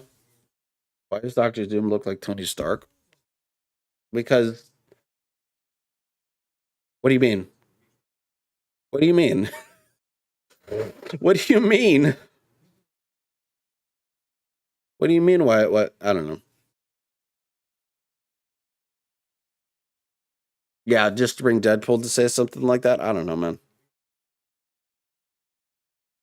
But yeah, the overall thing, my gripe with it is that I think inevitably the bubble will burst with all these inflation crap. I think the bubble will burst. And this is completely off topic. I think the bubble will burst with AI because I saw you guys chatting a little bit about AI. The bubble will burst with AI. The bubble will, and I was talking to a friend of mine, and I think people are just waiting for this bubble to inevitably burst, and only the people that will be left standing will be out on top. I think that's what it is right now as it stands right now. So yeah. Yeah. So anyways. The world, transported here before they rot, roasted and blended into very particular flavors, and then it's been brewed into a coffee, and then a barista has been trained and learned how to combine different ingredients and milk sourced from elsewhere all together to create a coffee that I can sit here and enjoy for like $6. That's a miracle. But guess what? If it tastes like piss, I'm still gonna be upset. It's still a miracle. But it's a miracle that tastes like piss. And it's okay for me to be upset about it, you know? It's a miracle that games are made. Yes. But if a game is bad, I still get to be upset about it because it's your job to not make it taste like At piss. Geronimo Torres 1 donated $10 through Super Chat. Thank you. The true job of a good leader is to facilitate the success of everyone in their command. Yes. Yes, absolutely. And when it doesn't work out, the commander often takes the brunt of the blame because everything lands on their shoulders. This certainly feels like deflection. And honestly, most of what he says, I think there's a lot of good stuff in here, but I think he's missing the point of most people. And it certainly, in the broadest, scope, it seems to be an attempt to deflect criticism. That's what it seems to be. So people verbalize that, and he deleted his X account. Now, I'm not saying every developer needs a public presence on the internet. I'm not saying that. Obviously, if you want to have some privacy, I actually encourage that, frankly. I think that that's probably a healthy thing. If I weren't doing this for a living, I wouldn't have a social media account personally. I'd be disconnected completely. I do this for a living and I hate it. It's fine. That's another thing. I deleted my X account because I just didn't use it. I just didn't use it because I had it for so long and I finally deleted it after like so many years. Because it's like I just didn't use it, man. I was like, what am I supposed to use this for? Right? What am I supposed to use this for? I don't use fucking X, man. if you want to have some space, that's totally fine. But I think that certainly, again, the impression it gives people is that the moment that there's pushback and criticism, you either start deflecting it, saying, yeah, but it's really Haha. OpenAI fuckers are losing money. hard, or you end up like refusing to even engage with it or listen to it. And so you delete your account and you go open an account on Blue Sky. You know, it just feels weird. It just feels weird. And it kind of reinforces the idea that they're not engaging with the criticism or critiques and instead are just going to a hug box, you know, and that's, I think, the problem. That's the problem. So all of these revelations, this information, none of it's particularly surprising. It's stuff we've talked about for a long time. So again, none of that's shocking. But I do think that until BGS has its cyberpunk moment, it will be more of the same. Frankly, I think they need that massive wake-up call that, like, you gotta fix some of this stuff.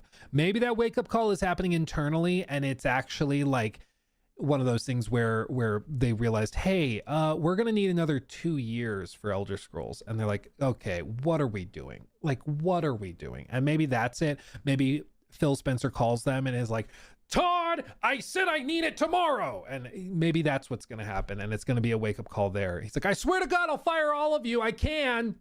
And I don't even care. Satya will give me a high five.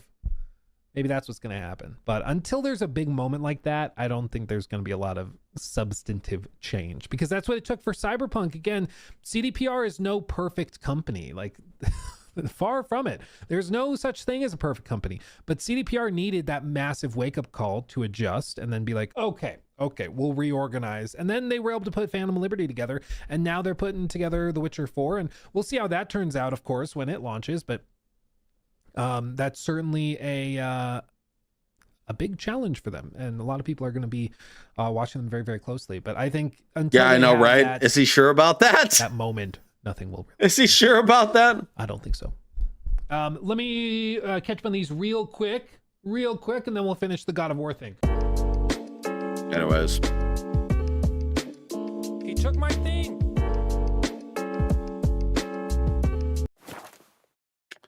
Anyways.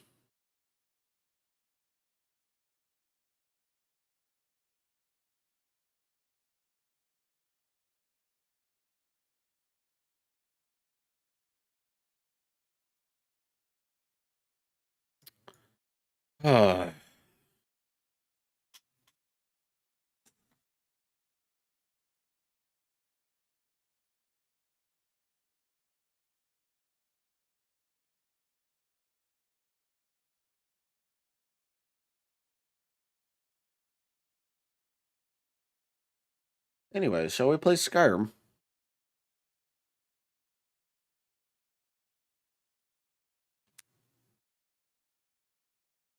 The only game series that never disappointed me. What about FromSoft games?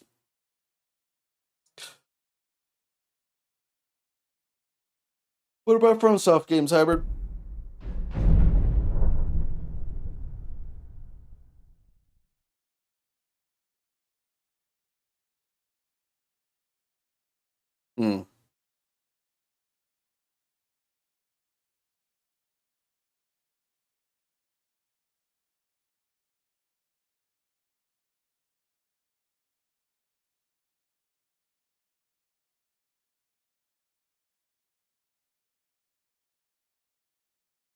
Why can't I hear my... Oh. I did reset that.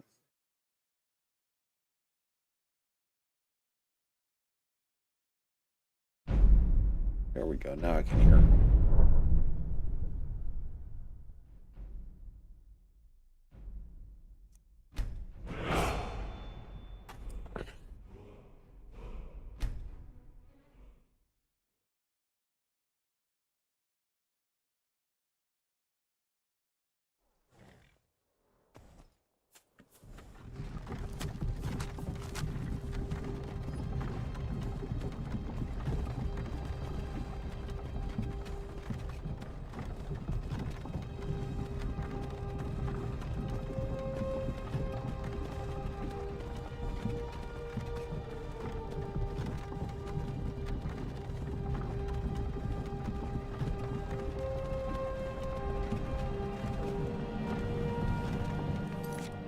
Don't have a bad thing to say about the God of War series, nor the Front soft games.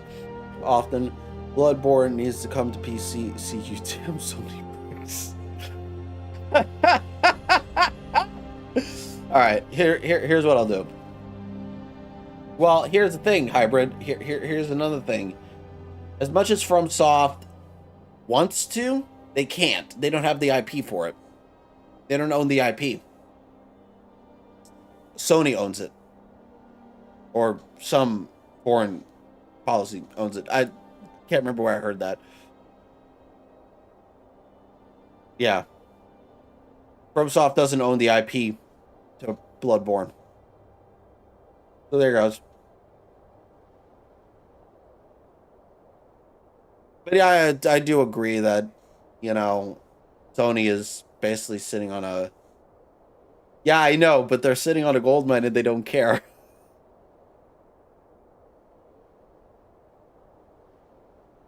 Right? Yeah, I mean, it would be the most sold game on PC, on Steam. Yep, you're absolutely right, Hybrid. All right, I am going to... It's been about almost 2 hours. I'm going to take a break, stretch up a little bit. As a matter of fact,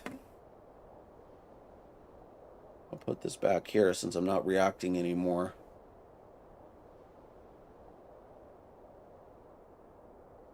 And, yeah.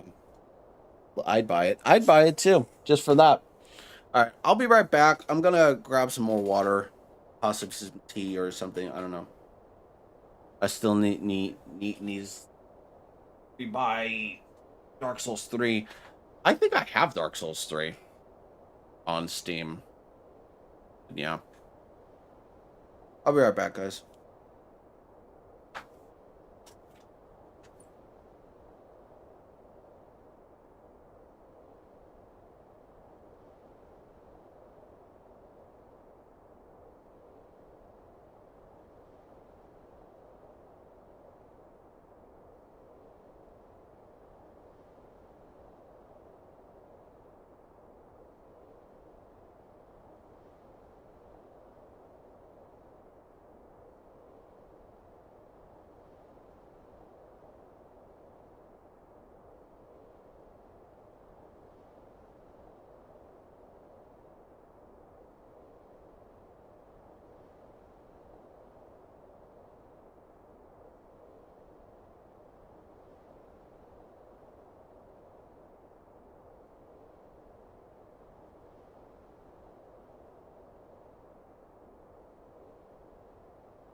All right, hybrid.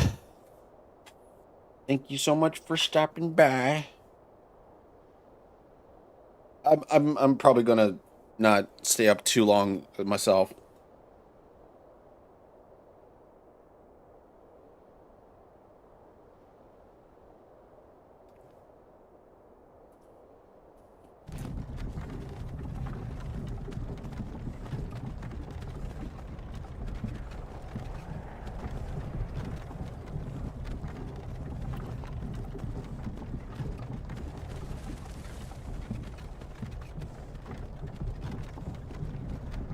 Hey, you. You're finally awake. You were trying to cross the border, right? Walked right into that Imperial ambush, same as us. And that thief over there. Damn you Stormcloaks. Skyrim was fine until you came along. Empire was nice and lazy. If they hadn't been looking for you, could have stolen that horse and been halfway to Hammerfell. You there, you and me, we shouldn't be here. It's these Stormcloaks the Empire wants. We're all brothers and sisters in binds now, thief. Shut up back there. What's wrong with him, huh? Watch your tongue. You're speaking to Ulfric Stormcloak, the true High King. Ulfric? The Jarl of Windhelm? You're the leader of the rebellion. But if they've captured you... Oh gods, where are they taking us? I don't know where we're going, but Sovngarde awaits. No, this can't be happening. This isn't happening. Hey, what village are you from, horse thief? Why do you care? A Nord's last thoughts should be of home. Rorikstead. I'm from Rorikstead.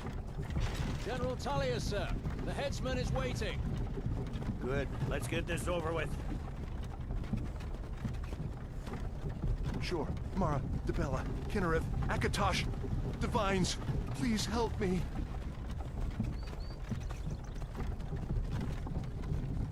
Look at him. General Tullius, the military governor. And it looks like the Thalmor are with him. Damn elves. I bet they had something to do with this.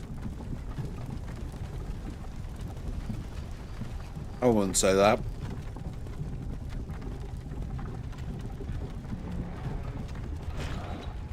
This is Helgen. I used to be sweet on a girl from here. Wonder if Vilod is still making that mead with juniper berries mixed in. Funny. When I was a boy, Imperial walls and towers used to make me feel so safe. Who are they, Daddy?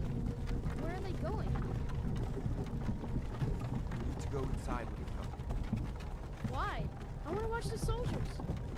Inside the house. Now. Yes, Papa. Get these prisoners out of the carts. Move it! Why are we stopping? Why do you think? End of the line.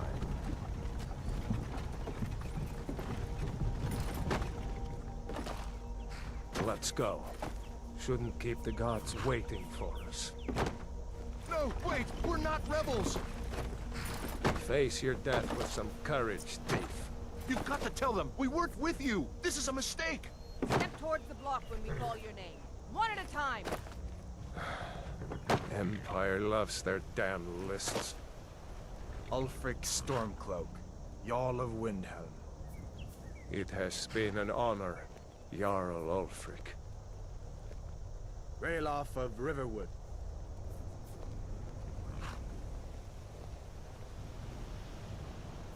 Lokir of Rorikstead.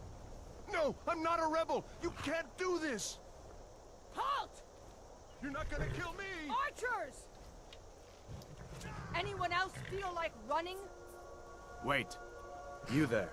Step forward. Who are you?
You from one of the strongholds, Orc.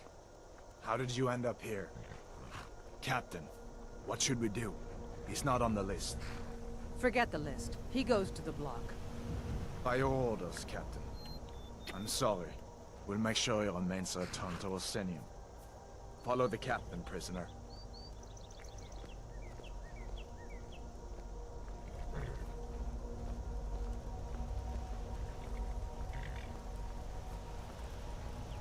Ulfric Stormcloak.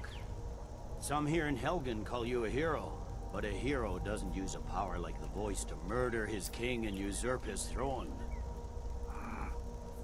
You started this war, plunged Skyrim into chaos, and now the Empire is going to put you down and restore the peace. What was that? It's nothing. Carry on. Yes, General Tullius. Give them their last rites. As we commend your souls to Aetherius, blessings of the 8 divines upon For the love of Talos, shut up and let's get this over with. Learn. As you wish. Come on! I haven't got all morning.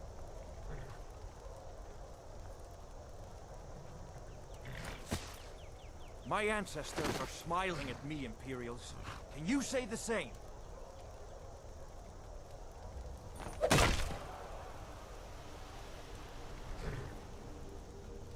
You Imperial bastards! Justice! Death to the Stormcloaks! As fearless in death as he was in life.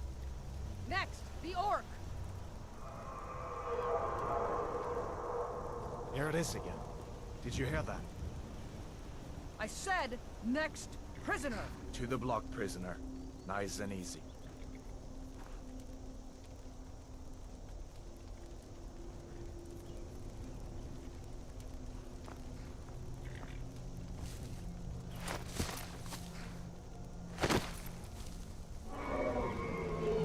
What in oblivion is that? Sentries, what do you see? It's in the clouds! Hello, Aldwin.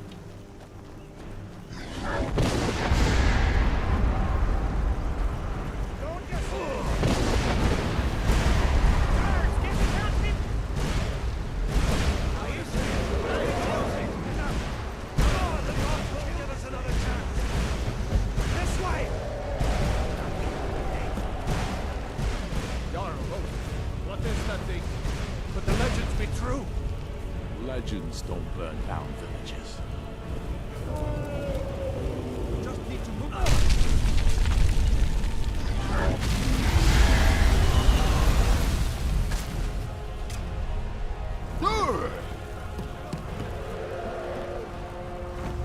Hemming, you need to get over there. Now! Torol! Everyone get back! Still alive, prisoner? Keep close to me if you want to stay that way. Gunnar, take care of the boy. I have to find General Tullius and join the defense. God's guide you, Stay close to the wall!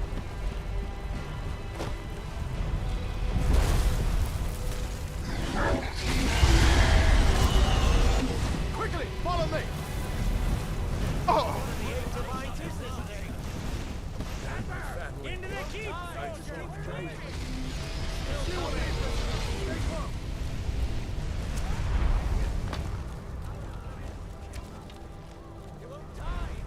Bela, you damn traitor! We're escaping now. You're not stopping us this time. Fine, I hope that raid takes you all to Sovereign Guard!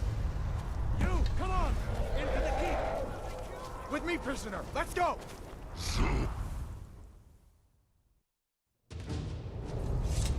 Looks like we're the only ones who made it. Was that really a dragon? To bring us of the end times? We should keep moving. Come here. Let me see if I can get those bindings off. There you go. Take a look around. There should be plenty of gear to choose from. I'm going to see if I can find something for these bones. Got to be a sword or two in one of these chests. Look around. see if one of these chests has some armor for you. You better get that armor on. Give that sword a few swings, too. Let's keep moving. That thing is still out there.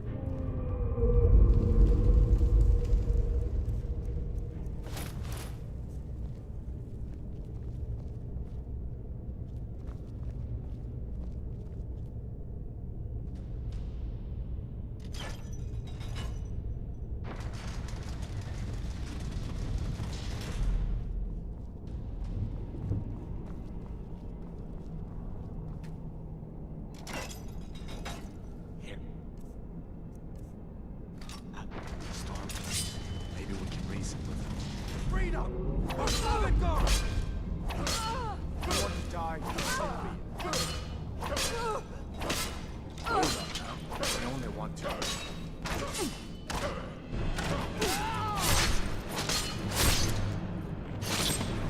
That'll teach you to close me. Let me see if I can get that door open.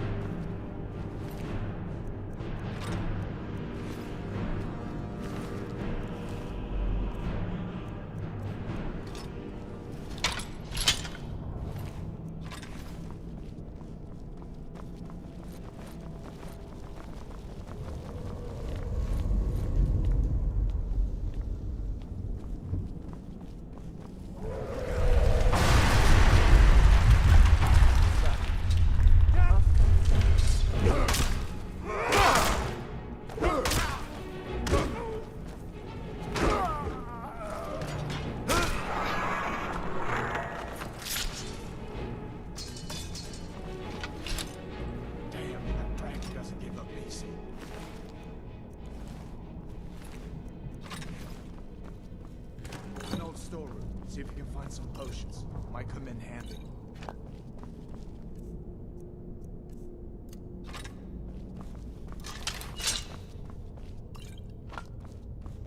Done then? This way.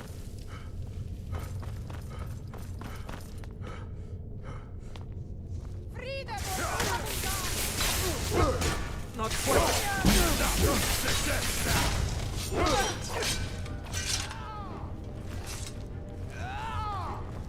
You fellows happened along just in time. These boys seemed a bit upset at how I've been entertaining their comrades. Don't you even know what's going on? A dragon is attacking Helgen. A dragon? Please, don't make up.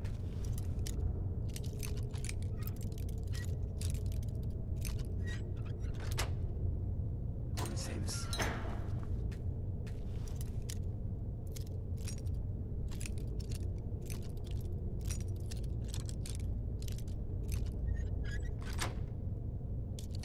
Although, come to think of it, I did hear some odd noises coming from over there.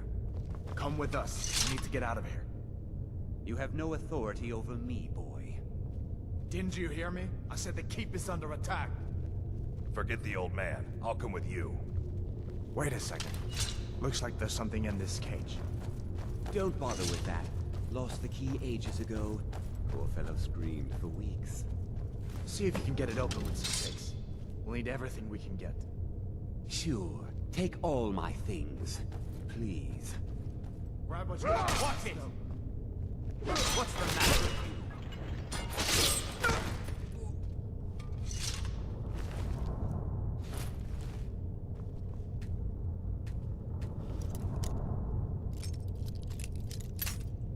Damn.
Oblivion are we supposed to go?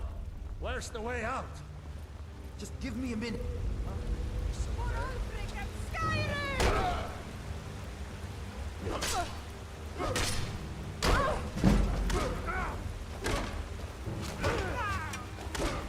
You've already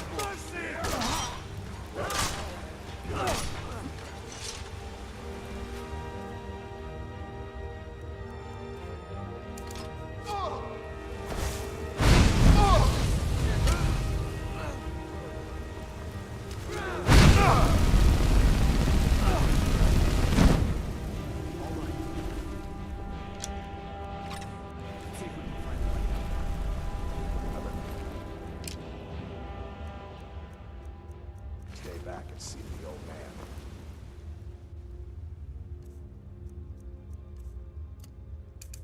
Luck you two.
Wait!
Uncle, please. Keep your voice Ain't down. every... I'm fine. Of course. We should go inside to talk. What's all this about? What are you two doing here?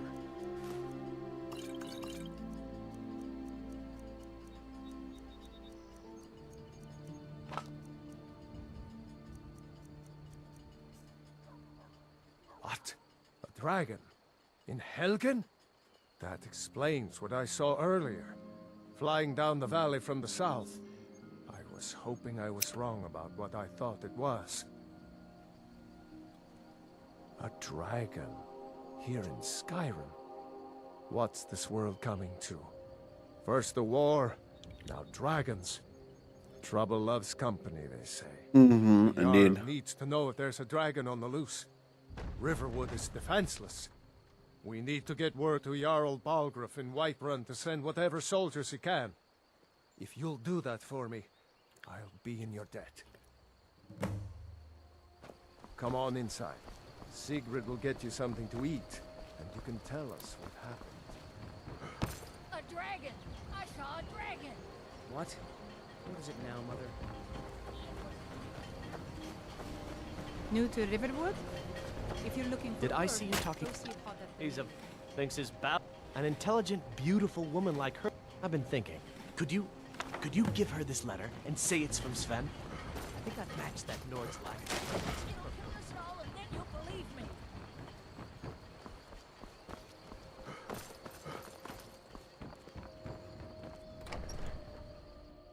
Well, one of us has to do something. I said no. No adventures. Maybe no you could talk some sense. no Another thief poem, I chasing. bet. What's this? You can tell Sven that he already has a mother. I'm I not don't know. speaking to him Take a anymore. look.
Yeah, an ornament. You could? Got some coin coming in from my last ship.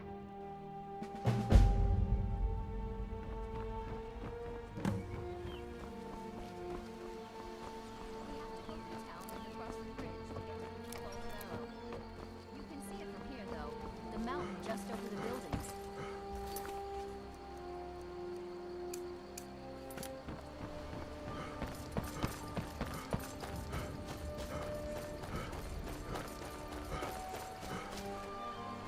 Tell me as soon as you've given I appreciate your help. Please, take this. Lead the way.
picked a bad time to get lost, friend. God, no!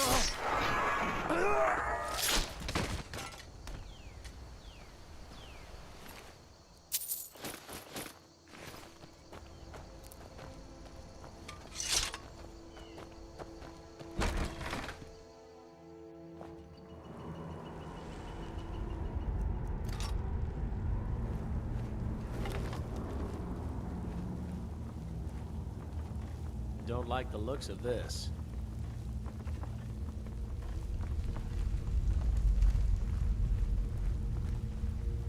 You worried someone will wander in here? The entrance isn't exactly hidden, you know. This again?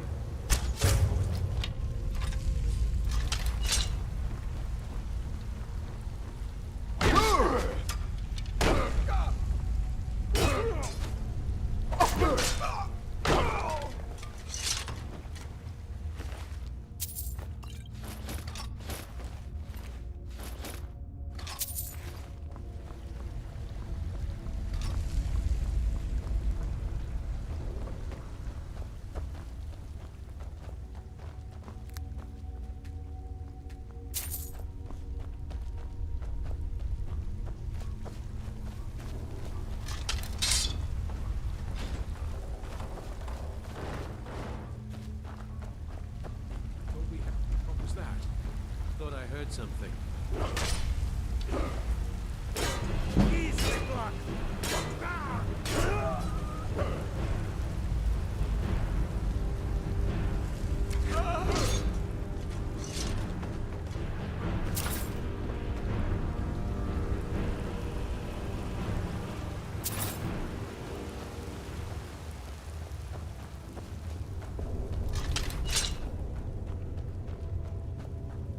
Picked a bad time to get lost.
Someone there?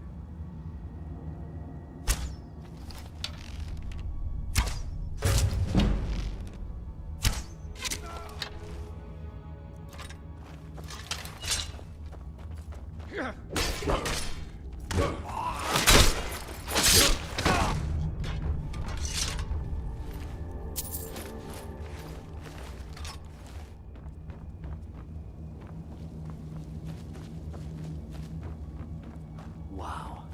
Would you look at that?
The show.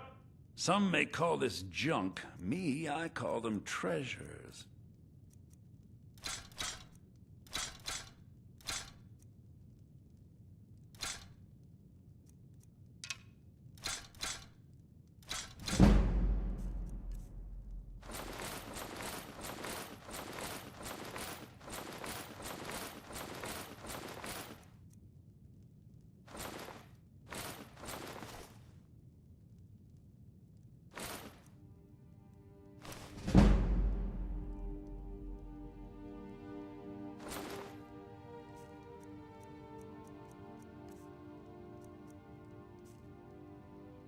Trinkets, odds and ends, that sort of thing.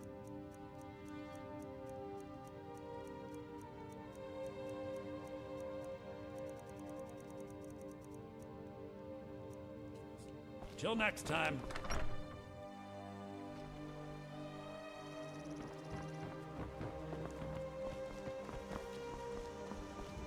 Did you really see a dragon? Take what you need, my friend.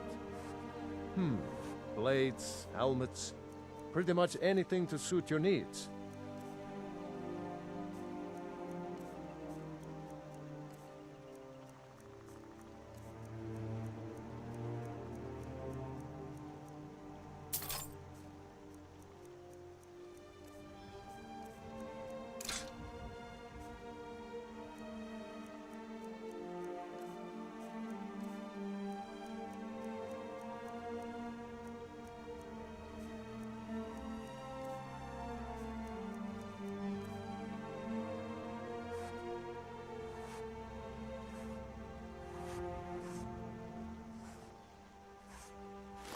Yes, actually. How about you smith me an iron dagger? Here's everything you need to make one. Go ahead. That's a decent weapon you've made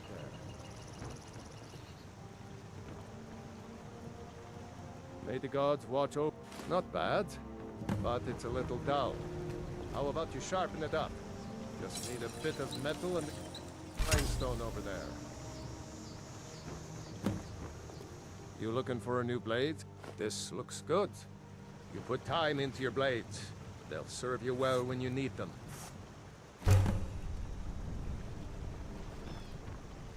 I could forge you a... Ah, good.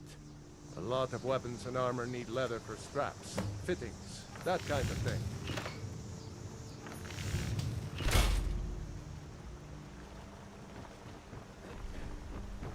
Yeah? Huh. I should hire you to be my assistant at this rate.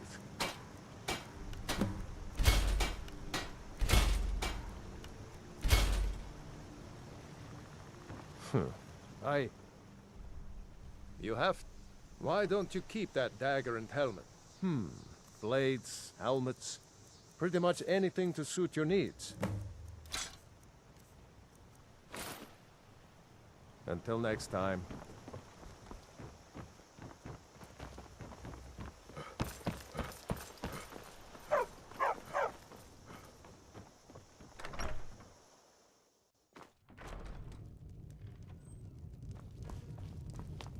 Orgnar. We got, Are you long as you, a little we have plenty of ingredients. There have been whispers. A boy up in, have you seen that shrine of Azura? They say the Dark Elves built it. Of course. It's all in this note. Of course. It's all in the, hard not. Need a room? Here, take a look at this. Some of the Jarl, of course. It's all in this note. Gale is going bad. We need to I'm get just him the back. cook. Word is, Ulfric Storm, looking to blow your... Be a lot safer just to have the Jarl.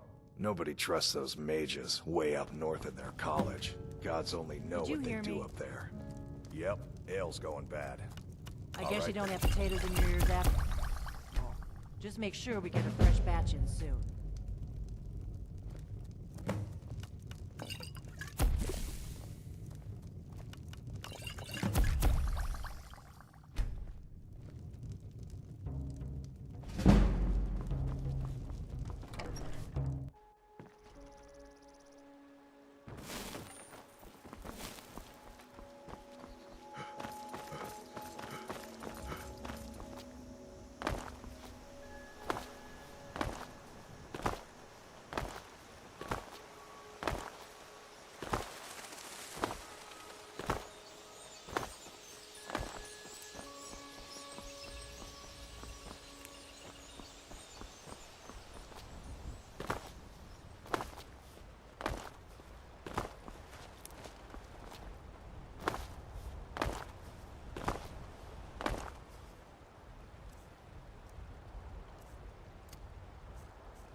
With us and you'll have stories to tell.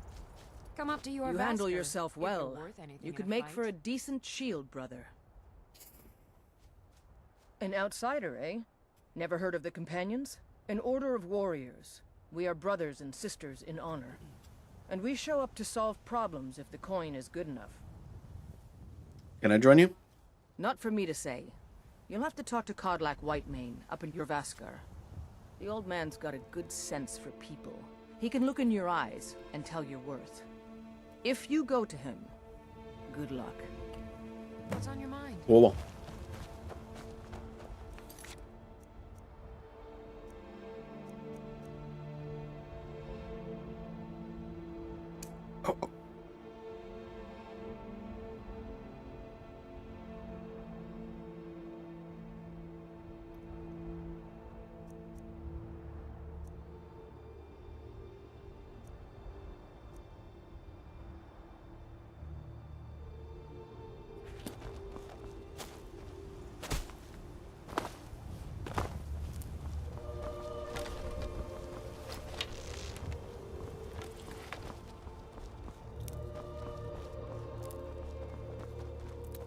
Ba, ba, ba, ba, ba, ba, ba, ba, ba, ba, ba.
Halt!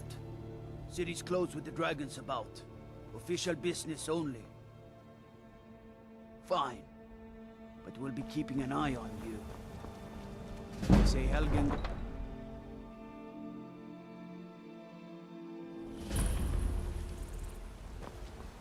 We'll pay whatever it takes, but we must have more swords for the Imperial soldiers. I just can't fill an order that size on my own. Why don't you swallow that stubborn pride of yours and ask Yorland Greymane for help? I'd sooner bend my knee to Ulfric's Stormcloak. Besides, Greymane would never make steel for the Legion. Have it your way. I'll take the job, but don't expect a miracle. Greymane or Battleborn? Then I say, well met, friend. I could tell you were a sharp one the moment I laid eyes on you. Long live the Empire.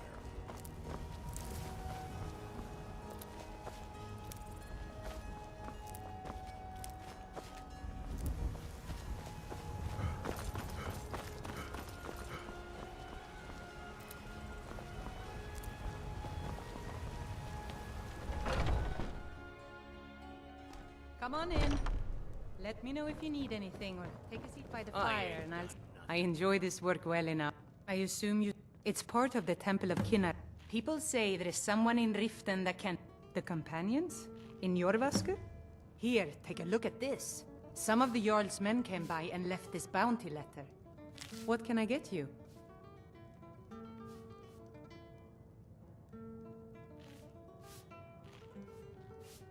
Need anything else? Just let me know.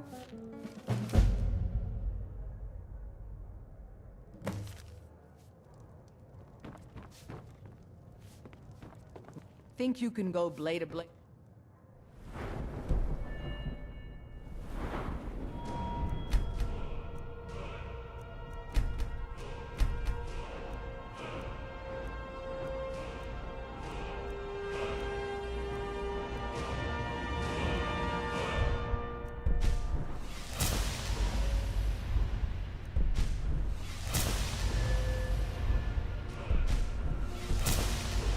You'd be dead in 6 seconds.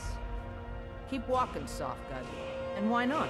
100 gold says I knock it. Just fists. No weapons, no magic, no crime. Let's go. Come on. Let's see what you're made of. Just a scratch.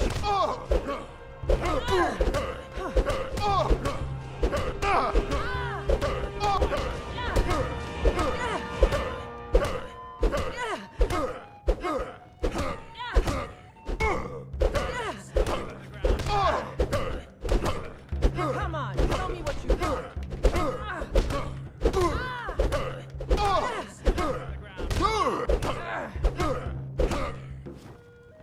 Oh, Sadia. Yes, Mom? Now that's what I call a punch. You got me. You're no... If you ever need another blade at your side, just I'll make ask. sure it gets done. Wouldn't mind seeing how you handle a Life's few hard and trolls. that bard Mikhail is begging for a dagger up against his throat, the way he goes on about me. I heard him boasting at the Bannered Mare, saying he'll conquer me as a true Nord conquers any harsh beast. Huh. If you want to try, go right ahead. I don't think anything will get through that thick skull of his, though. Oh, yeah. Oh, thank you. Farewell. Divines bless your kind heart. What can I get you? Sure thing. It's yours for it. I'll show you to your room, right this way. Need anything else? Just let me know. Let me know if there's anything else you need. If it's a lady... Carlotta put you up to this, didn't she? Maybe you're... On my honor, I won't bother Carlotta ever again. Some parting advice? Oh, there once was a hero named Ragnar the Red who came riding to Whiterun from old Rorikstead.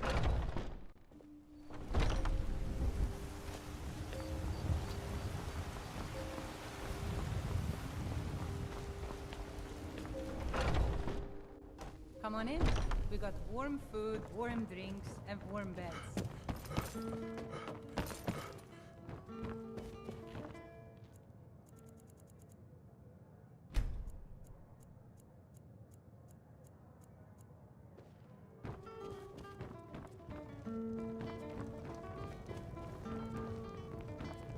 I work for Bella. My fit. The general Only thinks- if I... But... Hey, in the band... Argonian ale. You know what's wrong with Skyrim these days? Everyone is obsessed with death.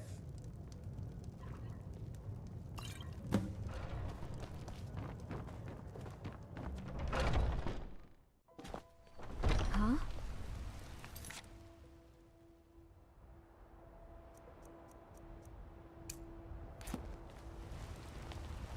What's the matter? You can't stand the sight of a strong Nord woman? What? Well, would you look at that? Argonian ale. My thanks, friend. Here, take this here healing potion. Ripe fruit and... Really? I'd thank the gods, but I'll settle for I'm thanking sure you could charge double for those Here's some and still coins sell for them your all help. within a week. Right. I'll have to remember that the next time I get a shipment in. Take a good look around. I'm sure you'll find what you're looking for. Everything's for... Oh, a bit of this and a bit of that.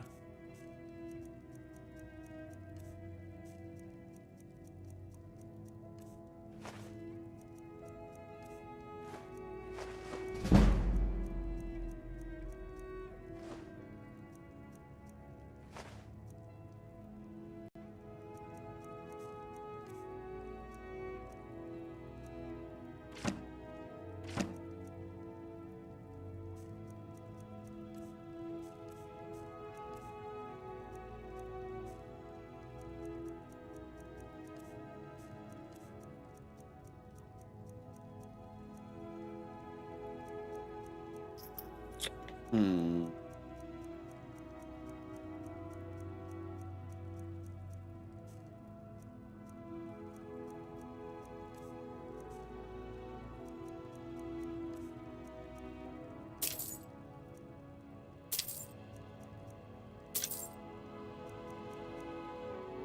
Do come back.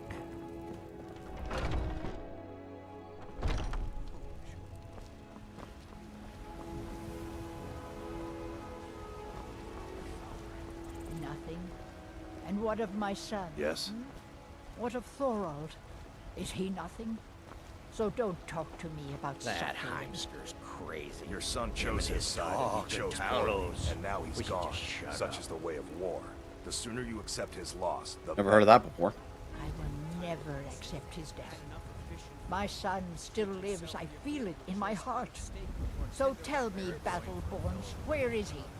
Where are you holding my Thorald? The bannered mare. If it's Do you food, ask for believe that this instead. old hag? Never you mind. I'll find a more charitable soul. him? That's Why, what I thought. I've got him Chops in and my steaks fit cellar. for a jarl. He's Come my and see my prisoner. selection of the finest quality meats. Face it, Carl. Your stupid son is dead. He died a storm-cloaked traitor. And you best keep your mouth shut before you suffer the same. Come on, Father. There's nothing more to be said here. All I can think about is it's not wise to discuss it here. Please, if you truly wish to help, meet me at my home. I'll tell you the whole story. Ripe fruit and fresh vegetables for sale. Do you get to the Cloud District very often? Oh, what am I saying? Of course you don't. Oh my god, I've been nazeemed. That I want to try out. I work with my mother. Anytime soon. Sell fruits and vegetables. Certainly. It's fun most I'll be sure to bring some days, back but for hard you work. next time I go hunting. Make it quick, and there might be a bowl of hot stew in it for you.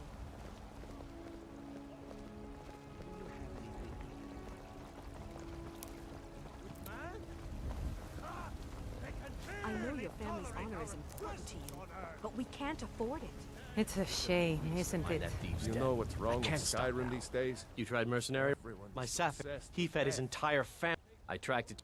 I don't know why I'm saying this, but if you find it out in your travels... So you're willing to starve your wife and daughter find that to sword. reclaim some Give me your rusty money. old sword? I just need to hire one. I don't maybe have two any good money. men. You better give me 5 septims right What's now. the matter? You can't stand the sight of a strong Nord woman? Keep Your wife. If you I'm set gonna foot bloody outside. Welcome to our home. Mother, what's the meaning of this? Who have you brought into our home? Avelstein, put that down. He's here to help us find Thorald. How do we know he's not spying for the Battleborn? This was foolish. We can't trust anyone. Who knows what they'll do if they find me here? I can't take any more of this. No weapons, please. Let's just talk.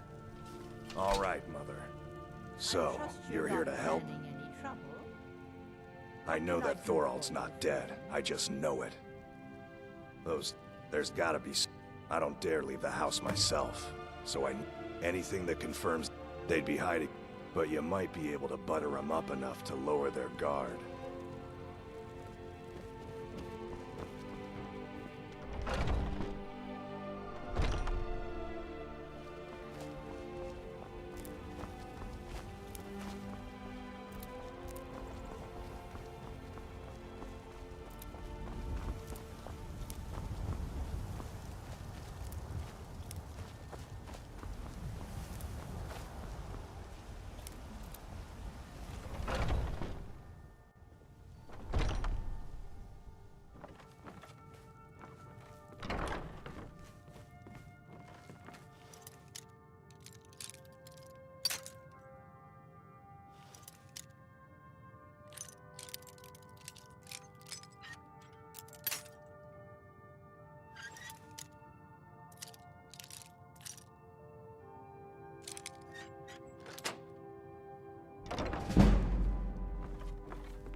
What are you looking at? I'm not afraid of you.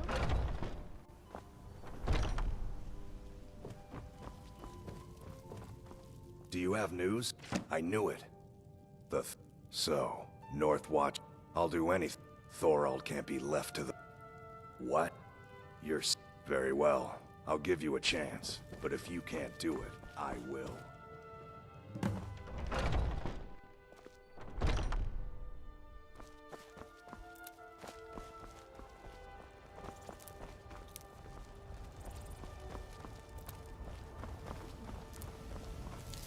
I work with my mother. Sell fruits and vegetables. It's fun most days. The hard work.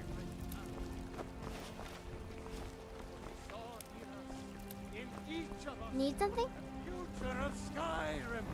The future of Tamriel!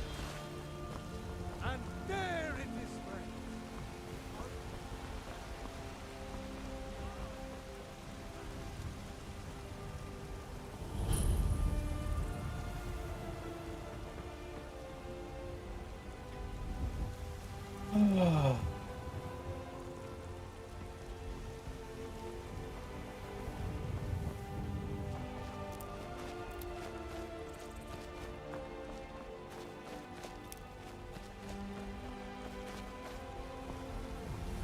Brigands I can handle.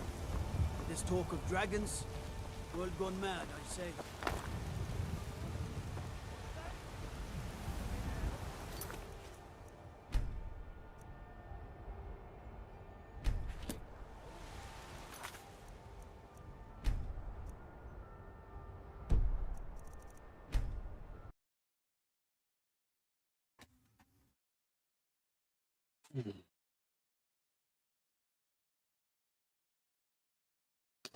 I'm gonna end the stream here because I'm getting tired. I can feel my body starting to fade. Well, fade in a good way.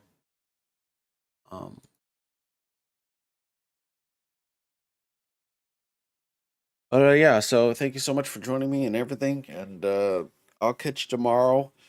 Probably, well, today, but like later on today.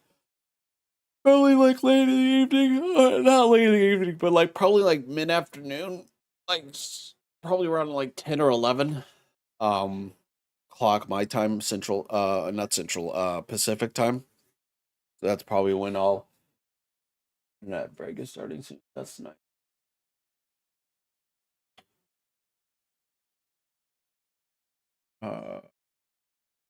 I'll wait for the ads to. Hey, Justin.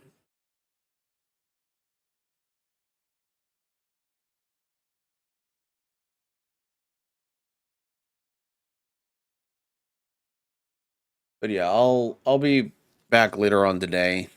The VOD will be on YouTube, and as well. Yeah, as per usual. So all my VODs are saved on YouTube and as well, and so yeah. If you want to go check out what you missed, then the VODs will be in a playlist and everything. Yeah. So, anyways, yeah, I'll catch y'all later. Let me end the YouTube stream and then let's find something to rate, shall we? On Twitch.